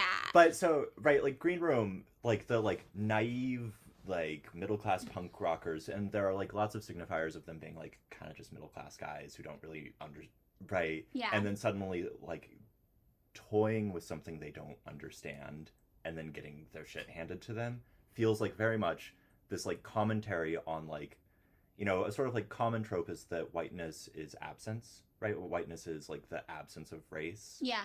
Or whatever, and that era is very much about there was this like interest among a certain class of people in attempting to like claim for themselves a white racial identity, and that's never gonna go well. Yeah, no, I think this is really interesting. This is like really making me think about a lot of things of like the white millennial experience that in pop culture that we kind of lived through, and we're like, that was fucking weird, and then I like haven't thought about it specifically from that era in a really like strong way since. No, I mean, I think I'm getting like a bunch of memories of things, and I'm like, yeah, that was fucking weird. And then remember when like I just like remember talking to our friend Ryan about like Vice magazine do's and don'ts, and I remember having my picture taken by Vice magazine, and them being like, can we take your picture? And I was like, absolutely fucking not. And the guy didn't understand why. And I was like, because you're going to put me in the don't section. Like, no. And then I was like fighting with him. And the picture he got is literally me like flipping off the camera and trying to attack him. And, you know?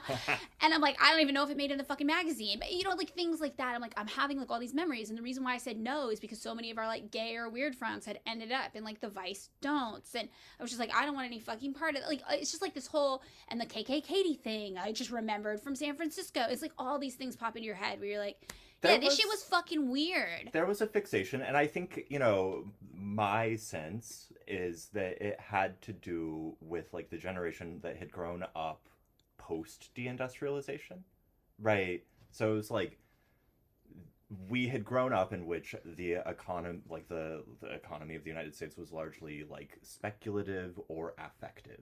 Very speculative, especially in San Francisco around this time. Right. Like, so it was like either the economy of affect and service, right? Like, you're given the smile, you're doing a thing, you're making feelings happen. Also very important in San Francisco. Or you are basically a real estate speculator or a tax speculator. Like VC, bro. Yeah, exactly. And as a consequence of which, it's like, there's like a lost identity and you're trying to claim a fucking thing, but you don't actually sort of understand the context of that identity. And I think that sort of like Jordan Peele always felt, or like Get Out, to like transition into class and to give you, I'm sorry this took longer. No, it's good. I think what's going to actually end up happening is we'll get through class, and then next week we'll wrap up. It'll be like the perfect 4-parter for October, and we'll talk about disability and like domesticity. So we will do class in this episode, and the next two we'll get into at the final week. Right, like the sort of white liberal was the Vice magazine person. Yes. And I don't know how to like the like Allison Williams character in Get Out.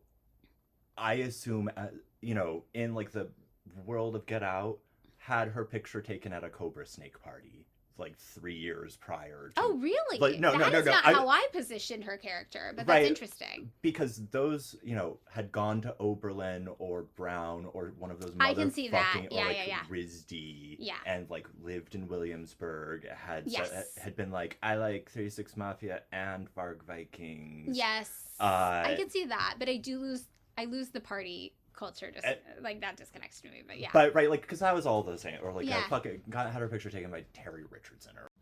Okay, so all of this transitions into class really well, I think.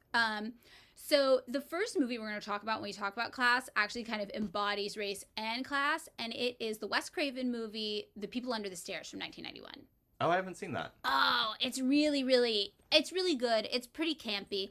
It satirizes Reagan and Bush era policies that obviously prioritize the wealthy and the white over the poor and the black. So this is a good like transition because it is a movie about class very much, but it also is very much a movie about the intersection of class and race.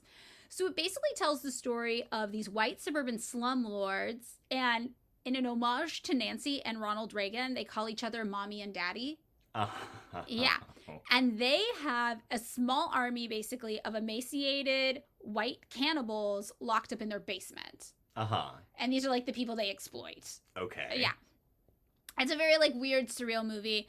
I think of him as being a little kid. He's young. Maybe he's a teenager, but whatever the case, he's a young black boy. He breaks into these people's house to try to steal something. Like, he's just like, I think of it as being like kid stuff. You know, you get into trouble. He's like, I'm going to steal something. And he finds the basement and is like, what the fuck? And he ends up kind of befriending their daughter, Alice, who is white. And he's like, I have to figure out how to escape the house without, like, your parents finding me.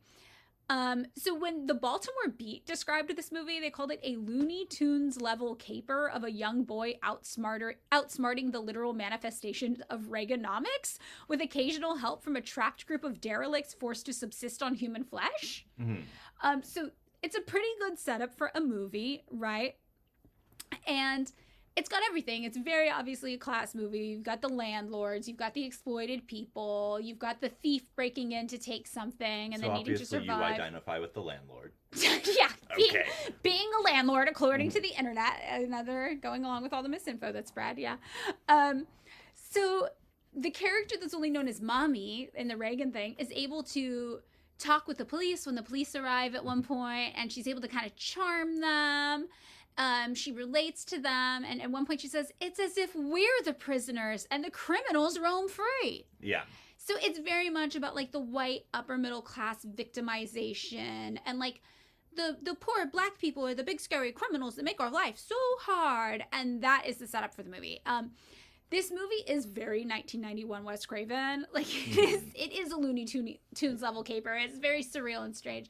But I do like this movie a lot. And this was one of those movies that used to play a lot when I was a kid on TV. Just like at night, it'd play like reruns. So I've seen it a lot, but I don't know that I've ever watched it from start to finish. I feel like it's one of those movies where I, like, sit down, like, you come into it before you had streaming services. You just turn on the TV and something would be in the middle of it. And you're just like, this is visually interesting enough for me to stay here. Yeah, you just put it on. So I feel like I've seen this whole movie, but never contiguously. Mm-hmm. And the plot, even to me, like, I understand the overall plot, but I am not sure if you watched it from start to finish, if it would feel as strange and disorienting as it does to me remembering it to this day. So this is a movie where I'm like, I should rewatch The People Under the Stairs. Yeah. And it's very much one of those movies that just exemplifies class and the mommy and daddy thing. It's very Reagan, you know. Yeah. Great movie, 1991. Another movie that I have under talking about class is actually The Shining, which we've talked about a little, but not in detail, from 1980. Interesting. Because I would put The Shining, like, my analyses of The Shining tend towards, like, feminist analysis and domesticity. So how's class? So I get the feminist analysis, definitely. You know, so the plot of The Shining, for anybody who hasn't seen it, is that this man is a writer, and he's writing his book, and he takes his wife and their kid to this big hotel on the off season to work as the groundskeepers for the hotel. And he's warned ahead of time by the managers of the hotel that the person who previously had his job had an incident and killed his family. Yeah, so the whole thing is that he agrees to do all this work as the groundskeeper of the property, but what really happens is he sits around getting drunk, descending into madness, writing a book, while his wife does all the work. That's true. I mean, there's also visually within the film, like, a really interesting dichotomy between the sort of, like, small, cramped domestic quarters in which Shelley Duvall's character, the mom, wife, and son, who I can't remember the name of the actor, and, like, the expansive public space in which he does his writing. Yes, that is interesting. I've never considered that, but that is true. And at one point, he, you know, the first instance of him, like, snapping at Jack Nicholson snapping at Duvall's character, is she comes to serve him, like, food and asks him how his writing is going, and he's in, like, the giant main hall on his little typewriter, and is like, if you see me here, assume that I'm working. Yeah. Right. Yeah, so that is interesting. Well, the class kind of critique that people have applied to this is, and Jared Charles is who I'm going to quote here for this, basically, his ideas, is that a central element of The Shining is the narrative that a labor-intensive society can and will make one go mad. There's a phrase he starts repeating over and over again, which is all work and no play makes Jack a dull boy. I did not get this from watching it, but I thought that this argument did seem very obvious and did seem to make sense in some capacity. He's, Jack Nicholson's character at several points, right? Like, there is this, like, well, I used to be I think he says at one point, I used to teach, but it's very clear he is, let's call it lumpen. Yeah. In his class position, right? Mm-hmm. Like, he is disarticulated from any, like, larger sort of class. He is what this ties in. If you're on our patreon.com/pickmeup, I'm scared, we're reading Everyday Life in the North Korean Revolution with Susie Kim, how in the DPRK they added in a new class of worker, which was like the cleric and the office worker. Yeah. This was like almost the position he would take up, but like he's even disenfranchised from that. Yeah, I mean, it seems like, right, like, the idea that he is writing a novel, and this is like his grand sort of thing. I'll also point out the like Freudian significance of wanting to enter the symbolic order, right? Like, these all feel like the kinds of like affective public gestures which are specifically contrasted to the private world of labor of Shelley Duvall's character. Yes, I definitely see that throughout the movie. Yeah. That's when I read this, I was like, this is interesting, because again, my instinct from this is not that Jack is working very hard. No. It's that he is fighting his own demons. He's coming face to face with his own inability to write, with the fact that maybe he has nothing of value to say to the world. It's not going well. He's struggling to do it. Again, he's descending into some self-referential madness that the setup of the movie seems to suggest is the result of the environment, but also does seem to reflect the ways in which like fragile masculinity like teaches all men in capitalism, and all white men in particular, that they are special and they are like above a normal job and they will ascend to greatness and they have something important to share with the world and they are just so special. And he is maybe confronting that he is not special and he does not have anything worth saying. That has always been my interpretation of it, and Shelley Duvall's character, his wife, is the one actually doing work. So I thought this was interesting because it's like, wow, I never really thought about the narrative that labor-intensive society will make someone go crazy. All work, no play makes Jack a dull boy.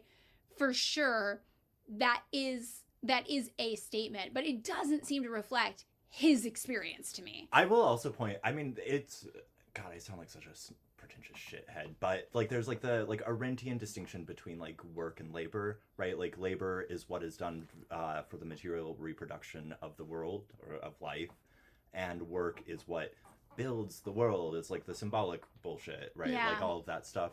And like that distinction can very easily be mapped onto the text of the film, which also, by the way, Stephen King hated this fucking movie, and like it was like, this is the worst fucking thing. There's an Entertainment Weekly article from, I want to say 2005, where he's like, this is, all of this like pseudo-philosophical, pseudo-psychological bullshit overlaid onto my like cool, scary story. Well, I will say it's not the worst movie in the world, because I think the prequel that came out afterwards is the worst movie in the world. That's the documentary. Doctor blah blah. Okay. The prequel. I can't think of the name. It's gonna drive me crazy. I mean, to tie race and class into it, right? Yeah. So like the little kid whose name I have forgotten, the guy who has The Shining, like he has this special relationship that I feels very magical Negro to me, mm-hmm. with the groundskeeper, and like the groundskeeper, seems within the sort of like labor class context, like literally the person who does work. Yes. And like, yes, and Shelley Duvall. Him and Shelley Duvall. Because Shelley Duvall is down in like the room with the big gas things and like pulling levers and like she's doing shit. Yeah. I don't really understand it. No, I mean it seems like she's basically keeping the heating and electrical system, because it's supposed to be set it is set in the mountains, yeah. Right? And so it's like she's keeping the pipes from freezing. She's keeping the electrical system functioning. Right. So it's the woman and the black man who are doing the labor. And while this white guy pats himself on the back for being so important and having some wonderful gift to share with the world that never quite manifests. And you could point out sort of self-evidently that his inability to manifest has like some deeply Freudian like castration complex type fucking overlays. Totally. I agree. So the next movie that I think we should definitely talk about when talking about class is They Live. Oh, yeah. 1988. This is John Carpenter also. This is a great movie. Everyone knows the fucking line. The line is, I came here to kick ass and chew bubblegum, and I'm all out of bubblegum. Which is said with no context. Yeah, no, it doesn't need context. I think it's good enough. No, but you know what? Where it's like, there's not like some like previous thing that happens in the movie where you're like, that it came back. That guy loves bubblegum. No. It's just a non sequitur. The opposite of Chekhov's gun. Yes. It just goes off. It's just, what? Yeah. So this movie is about a wrestler named Rowdy Roddy Piper who puts on a pair of magic sunglasses that expose the truth behind everything going on in the world around him. That a group of gross-looking ghouls control the world and make everyone around them brainwashed pawns to buy things and work in order to support the ghouls' affluent lifestyle on Earth. Yeah. And you've probably seen visuals from this movie, even if you haven't seen it. There's black and white signs that say things like consume, conform, obey. And Rowdy puts on the sunglasses, sees these evil ghouls trying to control all the people, and he's like, I gotta kill him. So he goes around with a co-star who is also a tough guy, and they are killing all these bad ghouls they find to free the people. And this is probably the most explicitly anti-capitalist horror movie I can think of. It's also, I mean, like, you know, yeah, it's, I mean, I was going to make that when you were like the signs that say, I was like, Jenny Holzer got some inspiration from that. Yeah. Yeah, but no, I mean, I'm sure she. I mean, I don't know. It's like pretty like, I don't know the word I'm looking for. It's very like poignant iconography, I guess. Yeah, like we've all probably seen it, even if you don't know you've seen it. It's just like white text with black signs. So for example, he puts on the sunglasses and he looks around Times Square, I think it's in New York, and instead of seeing billboards and ads, he just sees giant white sheets of paper that say consume with black text, and that's it, or obey, or somehow, you know, there's like what's that stupid Zizek thing, like, you know, Pervert's Guide to Cinema, where he's like, it shows you the sunglasses show you ideology. I'm not going to do the Zizek voice. Please don't. It makes me sad. Yeah. But, right, like, I mean, that's the sort of obvious take. It's not a movie, I'm going to say, that has immense depth. No, it does not have depth, which makes it really fun to watch. Yeah. I think this is a fun movie. I like this movie. This is the kind of movie I like. It doesn't need a deep ideology. Like, it's literally so obvious. Like, for example, they're watching a presidential debate or something, or like a politician on TV, and when he puts on the glasses, the politician is one of the ghouls, and the sign behind him says obey. Yeah. It's like, it's very to the point. You don't have to get too heady about it. It's literally like, what if there was a movie about a badass wrestler who kills the capitalist ruling class? I mean, I think it's fun to watch. I would try to make it some kind of something. You're trying to make it deep? Well, because it's like, right. You're gonna English teacher it up? Yeah. But without doing Zizek. Okay, let's hear it. Hit me with it. Right, because, okay, so, like, he finds the little box of sunglasses. Why the fuck are there sunglasses that show you, It doesn't matter. Why is he a wrestler? Why does he say, I came here to kick ass and chew bubble gum? No, because... It doesn't matter. Right, like, why are there suddenly, like, within the universe of weird alien demons who control us... Yeah. Who are capitalist or whatever... Why did somebody invent sunglasses to see them? Yeah, and like, right, because... I think the guy who becomes his buddy explains it to him. Okay. I think there is a point maybe where he explains, like, if you put these on, you can see... No, but I don't know how deep we go into why. But it's like, because it's just like, as... I guess I will, Zizek. We are bathed in ideology. I'm not going to do the fucking voice. Okay. Right, like, you know, and there's fundamentally, like, no outside of ideology. Right. Right. And as a consequence of which... the sunglasses are shadowed by the possibility that they are themselves ideology. Yes, that is true. This is interesting. This also ties in with my cancellation, because one of the talking points people were saying is that, like, oh, people like Madeline put ideology above people. And you're like, no, the ideology is the experience of people. These two things are not divorced from each other. They cannot be. Right. Just, I mean, some ideology does not care about people. Right? But that's... famous wife murderer Louis Althusser. It's a title. That's an intro for him. Okay. points out that we're all interpolated as subjects by ideology, and that's not merely a fact of like what we sort of consciously believe or whatever, but the formal structures of how we believe and how we navigate the world. Yes. Right. And so that's relatively obvious. Yeah, I think so too. And also it's like, yeah, ideology explains the frameworks that already exist. If you didn't put it under an ideology, the frameworks would still exist. Yeah. So, another Jordan Peele movie that I thought fit better under class than race is the movie Us. And this is a movie where basically there's a group of people in existence who are able to live relatively comfortable, normal, middle-class lives, while their alternate versions of themselves, called tethers, are forced to live mind-numbing, horrible existences underground. Mm-hmm. This is the setup of this movie. And the tethers then get sick of their situation, and they want to rise up together and overthrow the surface dwellers and claim their lives. So this, to me, very obviously is like a capitalistic metaphor. You have the owning class who is only able to live these lives of affluence and comfort by exploiting the lower class, also the workers. The plot of Metropolis. I thought also the plot of the Pulp song Misshapes. I love Pulp. David, I love Pulp. You like Pulp? Are you fucking kidding me? Whoa, this is something we agree on. We never agree on anything. Because of things in my life that don't need explaining here, Common People has been my go-to karaoke song for many years. Okay, all right. Well, Misshapes, if you haven't heard the song by Pulp, is a great song. It's kind of an anthem. It's a working class anthem, and the lyrics go, we're making a move, we're making it now, we're coming out of the sideline. Just put your hands up. It's a raid. We want your homes, we want your lives, we want the things you won't allow us.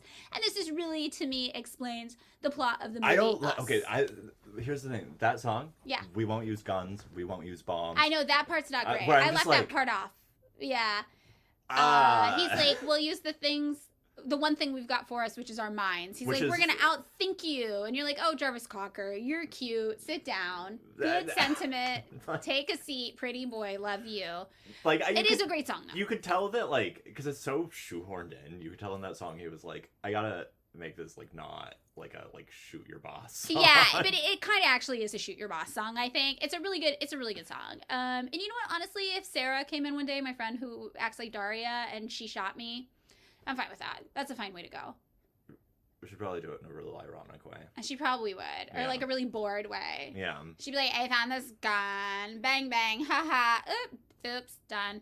Yeah. That'd be it. What a way to go. That's fine. Okay. We're going to talk about Parasite. We're going to talk about Jaws. We're going to talk about Jaws. I didn't have Parasite on here, but I should have. It is a very obvious one. I mean... Yeah, okay. I actually put Parasite under horror at home. Domesticity. Domestic horror. It's actually, I think, a home invasion movie.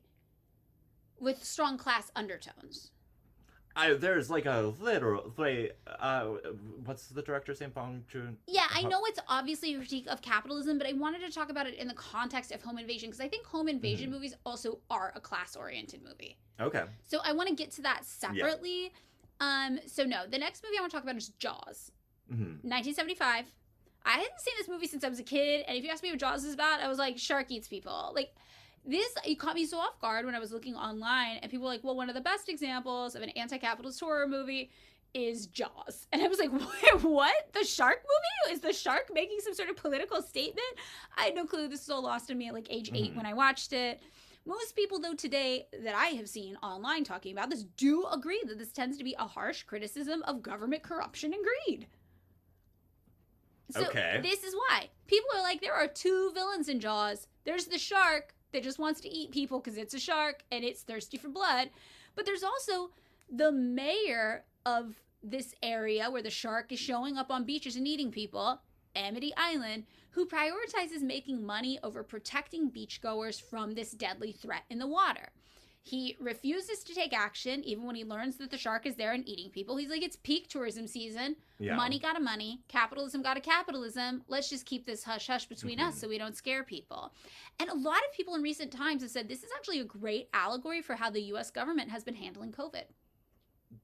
Also, by the way, the recent hurricanes. The recent hurricane, Like, anything, yes, it totally is. It's just like business as usual. This isn't a big deal. Don't let anybody know. And I was like, oh, that does make sense. I do remember him being like, this will be bad for business. Don't tell anybody.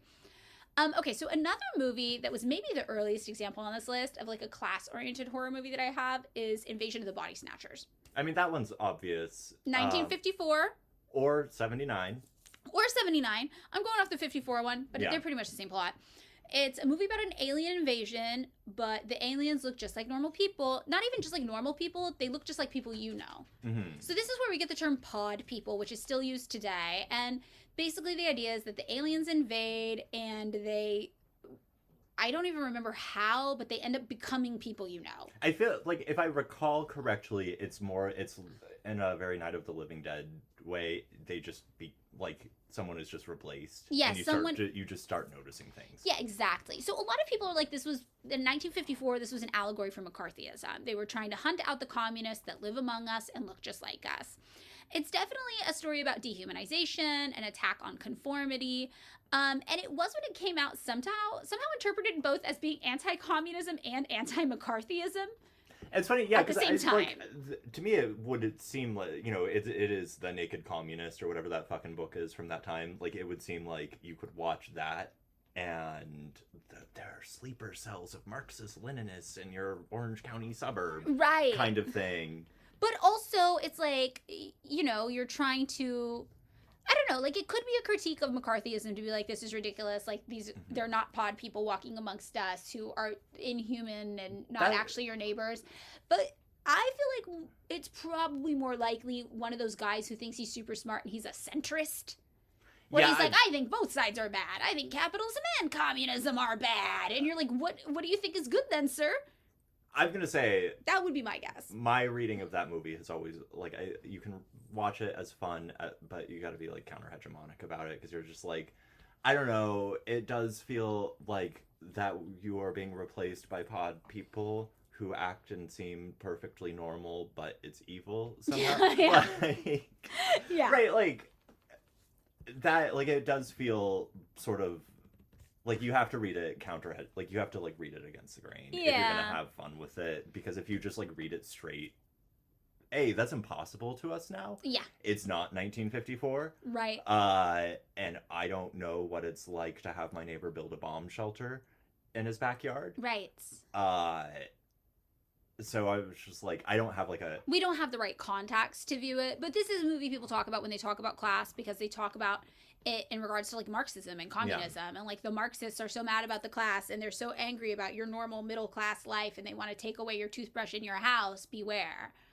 I mean, I will say, as we learned, some wackadoo folks early on in the North Korean Revolution did attempt to communalize. They did, and everybody hated them. They were like, nah, we're gonna go live out in caves in the woods and all your spatulas belong to the group now. And people are like, dude, fuck this. And that's why there's a difference between communism and communalism. Communalism gets a little wacky.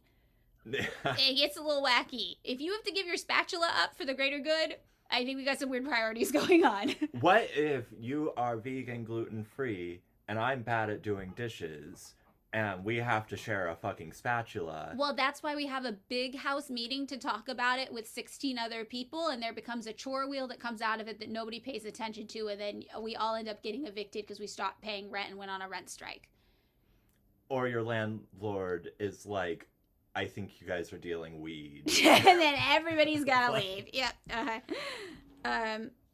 I do feel like the worst thing to come out of the internet, fake deciding I was a landlord because I helped somebody buy a house, is that David is going to refer to me as a landlord casually for the next, like, 5 to 10 years. And then people in our normal life are going to be like, holy shit, is Madeline a landlord? No, this is going to be something you never let me live down. I will. And my nickname will now somehow become Madeline the landlord. No, I'm going to start calling you Mr. Roper. What is Mr. Roper? What the is landlord that? From Three's Company. Whoa, who knows that? Who remembers that? Nobody remembers that.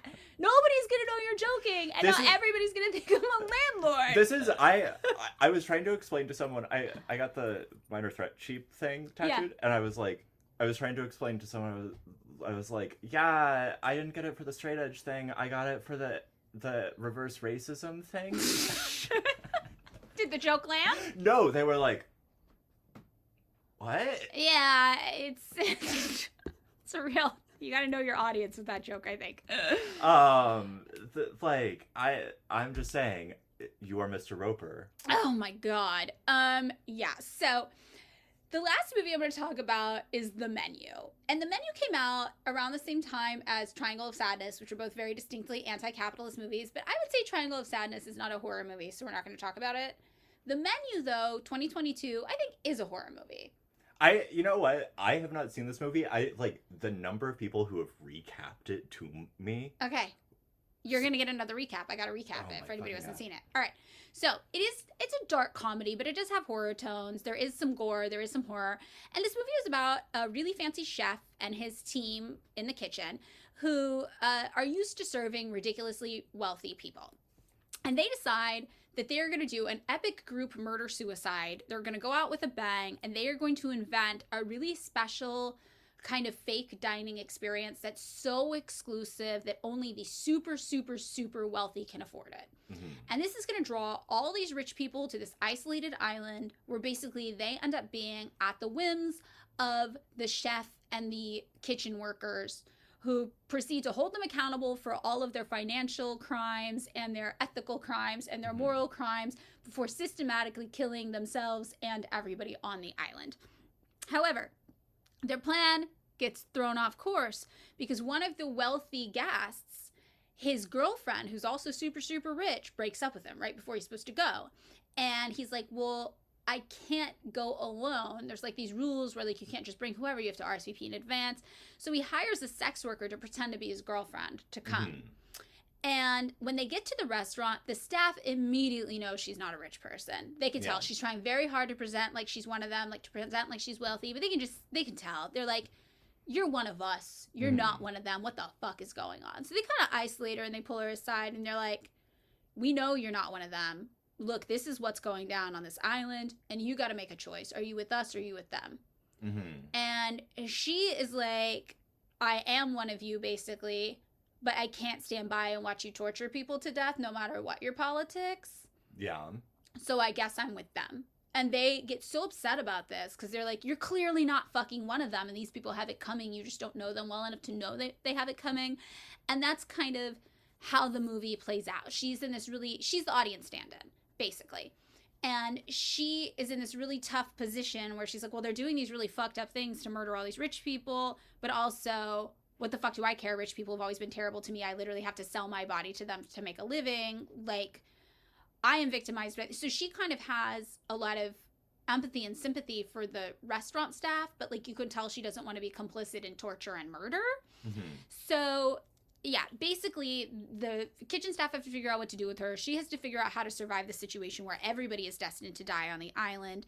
And this is not even subtle. We know exactly what's going on here, but I do think this movie is quite funny. And in the end, spoiler alert, she finds a very unique, creative way to outsmart them and she's the only person who gets to leave the island before everybody dies. Oh, that's nice. And she outsmarts them in a by leaning into her proletariat working class roots. Can I make an observation about all of the class things we've seen, or like that you've discussed? In every instance, with potentially the exception of Jaws, which I never really thought of it through that lens. Yeah. The horrifying thing are poor people.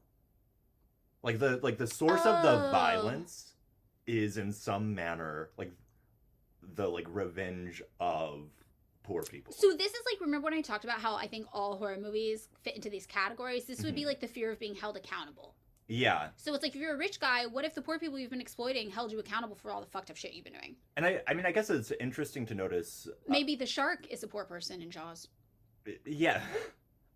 You know, real proletarian shark. It's that shark is a wobbly. But no, I mean, one of the things that you could ask from that is like, who is the assumed audience? Right. Well, like in The Menu, I think the assumed audience is somebody like the girl who's not supposed to be there.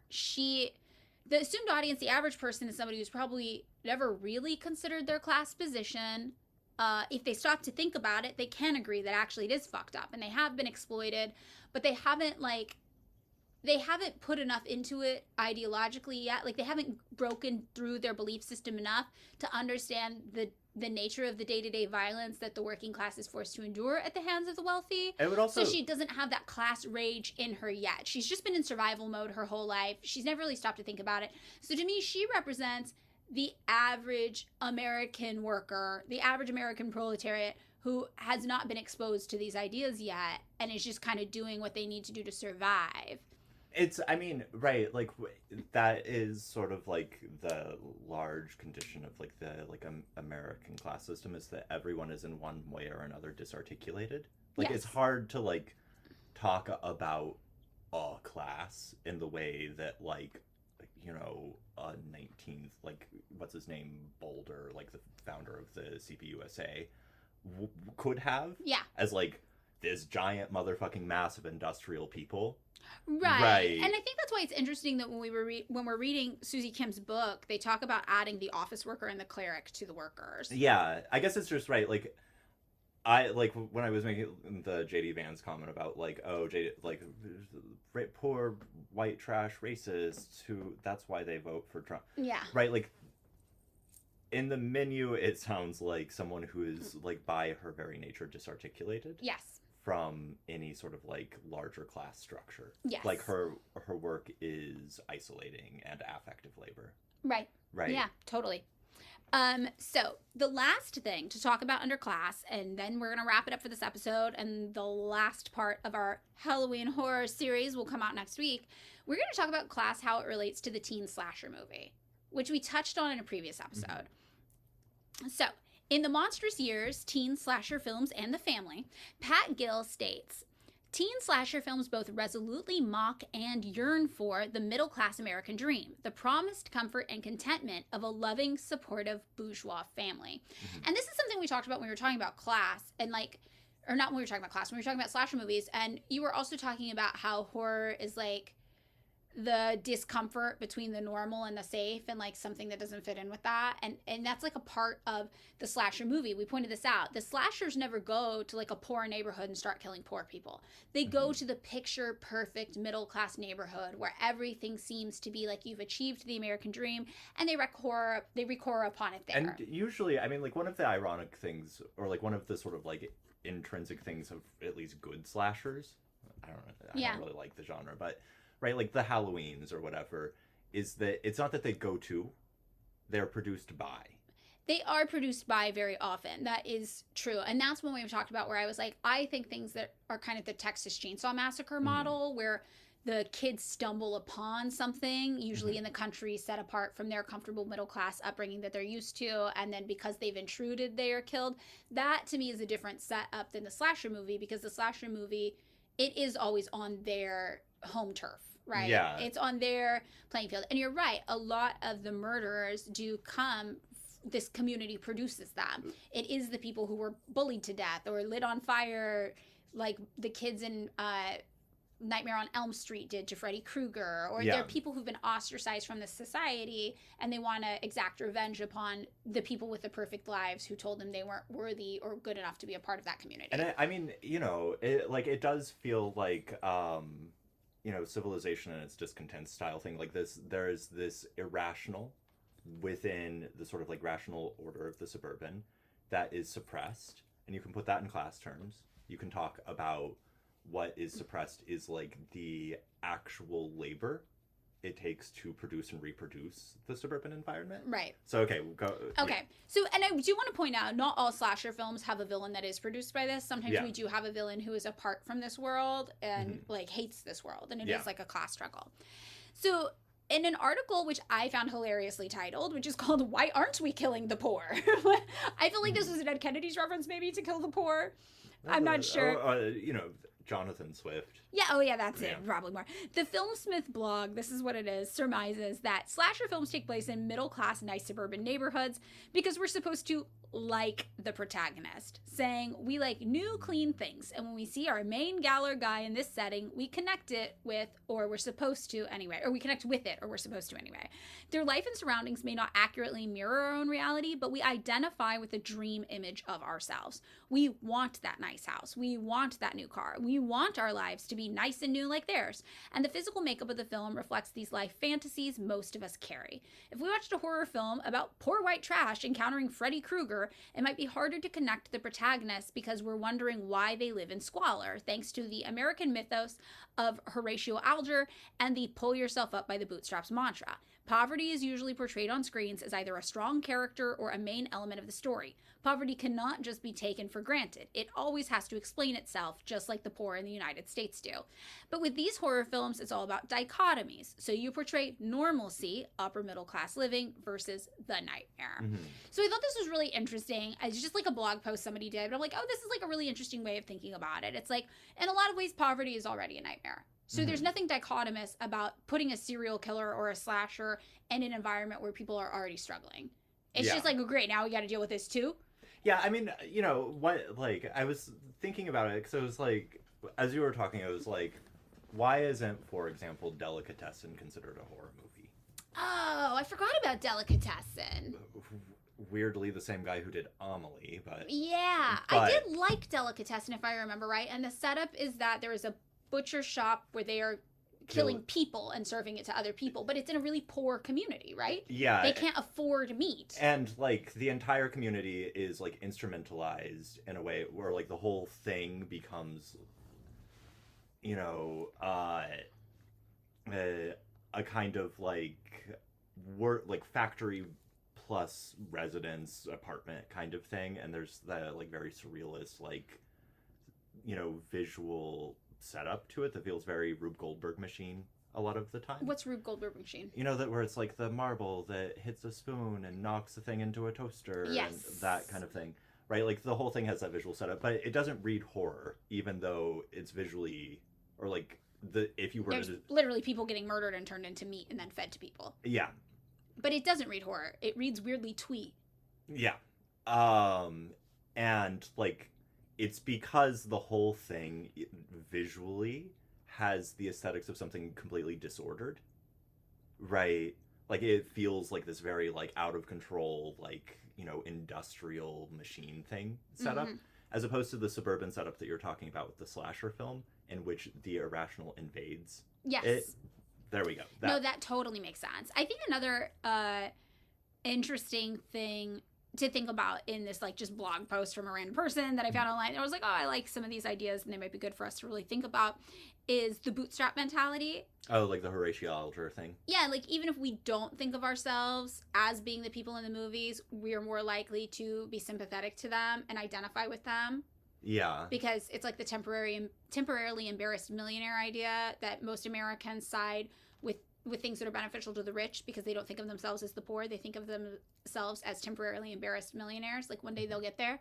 And I think it's like that. Like we watch these movies and I think people identify with that perfect upper middle class lifestyle or even just regular middle class lifestyle, even if they don't have it, because it is so presented as what's normal to us, you know? And we do tend to think that people who aren't able to achieve it, like as a society, it's because they're doing something wrong. Because that's a message capitalism feeds to us all the time. Like if you're not able to be middle class, look, babe, there's all these opportunities in the world, and I guess you must just be too stupid or lazy to figure it out. Like that's the messaging we're receiving constantly. So when we look at middle class people on the screen, we identify with them because they're like, well, I'm not stupid or lazy, so one day I'll get there. I mean, it's also, right, like, more or less regardless of your class position, in the United States at least, just because of the way people live, your physical environment for a lot of Americans is going to be some suburban or exurban place, even if you're poor. Is that true? I think that... Because most people... Okay, I know... Here's some things I know. Okay. The majority of Americans live in coastal counties. Yeah. So most of us live around the coast, okay? Okay, when I think about this, for example, Fresno, California has a population that's around the same as the entire state of Wyoming. Okay, so I guess what I'm saying, if you live in Fresno, Yeah. just as an example, the visual, what it looks like, even if you live, let's say, south of Shaw, right? Like the visual thing. It looks like a suburban neighborhood. Even it's an urban coastal, well, not coastal. It's not coastal, but yeah. You know what I mean. Okay, so but then this is the other thing. California cities don't look like most cities in the United States. No, I know that. It's just... So, like, if you live in Indianapolis, for example, odds are where you live does not look like the suburban neighborhoods shown in horror movies, would be my guess. I've been to Indianapolis once, but I wasn't there a lot. Or, like, if you live in city centers in most of the country, I'm, like, curious to know what percent of the population of the United States actually lives in an urban versus a suburban area. Should I just look it up? Yeah, I mean, okay, let's see. I was thinking I'm very curious about that. The Rossmore thing that we talked about when we talked about Orange County, and the way that was a sort of nationalized phenomenon in terms of like urban planning and development post-war. Okay, wait, explain that then. Okay, right. So do you remember Rossmore? No. I can't remember what it was, his last name was Ross. He created all of those like pre-planned communities, yes, including I do remember this. Irvine was developed as like one of these like entirely established like mini cities. Yes, and we talked about this actually in a couple episodes. I talked about this a little in an episode on R1 zoning that I did on our main, and then we talked about this. David did the research for this on one of our bonus episodes, I believe, about Southern California conservatism. So if you are interested in learning more about this, it is up on our Patreon. And I think like when I've traveled around the United States, when I've lived in, because I have not also just lived on West Coast cities, I've lived elsewhere. Yeah. Right? Like, it's, how do I put this? Even if you live in Minneapolis, even if you live in Chicago, you're probably, if you're like affluent type person, you probably live in Lake Forest or some shit. Like some that does look more suburban. Okay, I did look it up, and here's the statistics. Okay, If you are an American, you are most likely, yes, to live in suburbs or small metros. Yeah. So that's 175 million Americans. Second, you're most likely to live in urban core counties, 98 million. And last is 46 million Americans who live in rural counties. Yeah. So if you live rural, you are 15%, I think, of the American population. That's very, very rare. And if you live in the suburbs, that's over 50% of the population. Which means that, like, whatever your class, because I remember going over, do you remember Bianca from Fresno? No. In any case, I remember going over to her house, and it was, like, very clear Bianca was, like, just straight up poor. Yeah. Right. Lovely person, great drummer. Yeah. But, like, and her house looked, crappier than other houses. But it was the same. Right? Yeah, like, no, that does make sense. Do you know what I mean? Yeah, that does make sense. And this is something, I mean, this is true also because when I bring people to Fresno and they look at the neighborhoods, they're like, this looks really cute. And I'm like, oh, I get what you're thinking. Like, if you look at the Tower District, the neighborhood in Fresno, where we went to high school, where I grew up for part of my life, where your family's house was North Tower or South Fig Garden, they blend into each other. It was just straight up Fig Garden. Fig Garden, okay, but like the comical thing, this is inside baseball of Fresno, but where it was, because it was next to the canal and next to Maroa, which meant that there was an artery to Blackstone, the main sort of commercial street. It's like crappy Fig Garden. Yeah, I don't think that you're like, okay, well, whatever. So when I bring people from LA to this neighborhood, everyone's like, this looks so beautiful and nice. I can't believe this is one of the poorest cities in the United States. And I'm like, I get why you think that, because if this house was being sold in LA, it would sell for millions and millions of dollars. But like, houses here sell for like $150,000 that we're looking at right now. It's gotta have gone like by Shields. Well, my dad's wife recently sold her parents' house when they passed away, and I think they sold it for $150,000. And it was around Shields kind of areas. This is for David's benefit only, but this was in this neighborhood. It was in this neighborhood. Yeah. So it is really interesting because you're right. It's like, this is not an affluent neighborhood, but it does look the same as suburban neighborhoods kind of look everywhere. And the only difference is that when you really look, you're like, nobody's paying to maintain this lawn. Or like, that roof hasn't been redone in 3 decades. Or when you go into these places, they still have knob and tube wiring because nobody has $10,000 to rewire their fucking house. Or people don't have air conditioning. They have swamp coolers that don't work well. Yeah.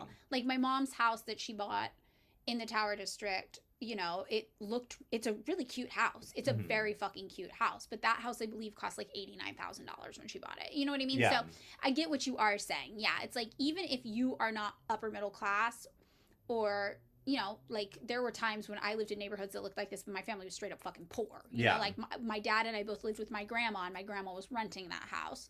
Like, we were poor, but it looks the same, relatively speaking, as the types of suburban neighborhoods you might see in movies that are horror movies. I get this. It's just those movies are in those movies, those houses are all maintained super well, and they're all like 2 stories tall. And but that's the only I guess, right, like, as like a visual thing, to go back to the point that was made by the person about the, like, why aren't we killing whatever? Yeah.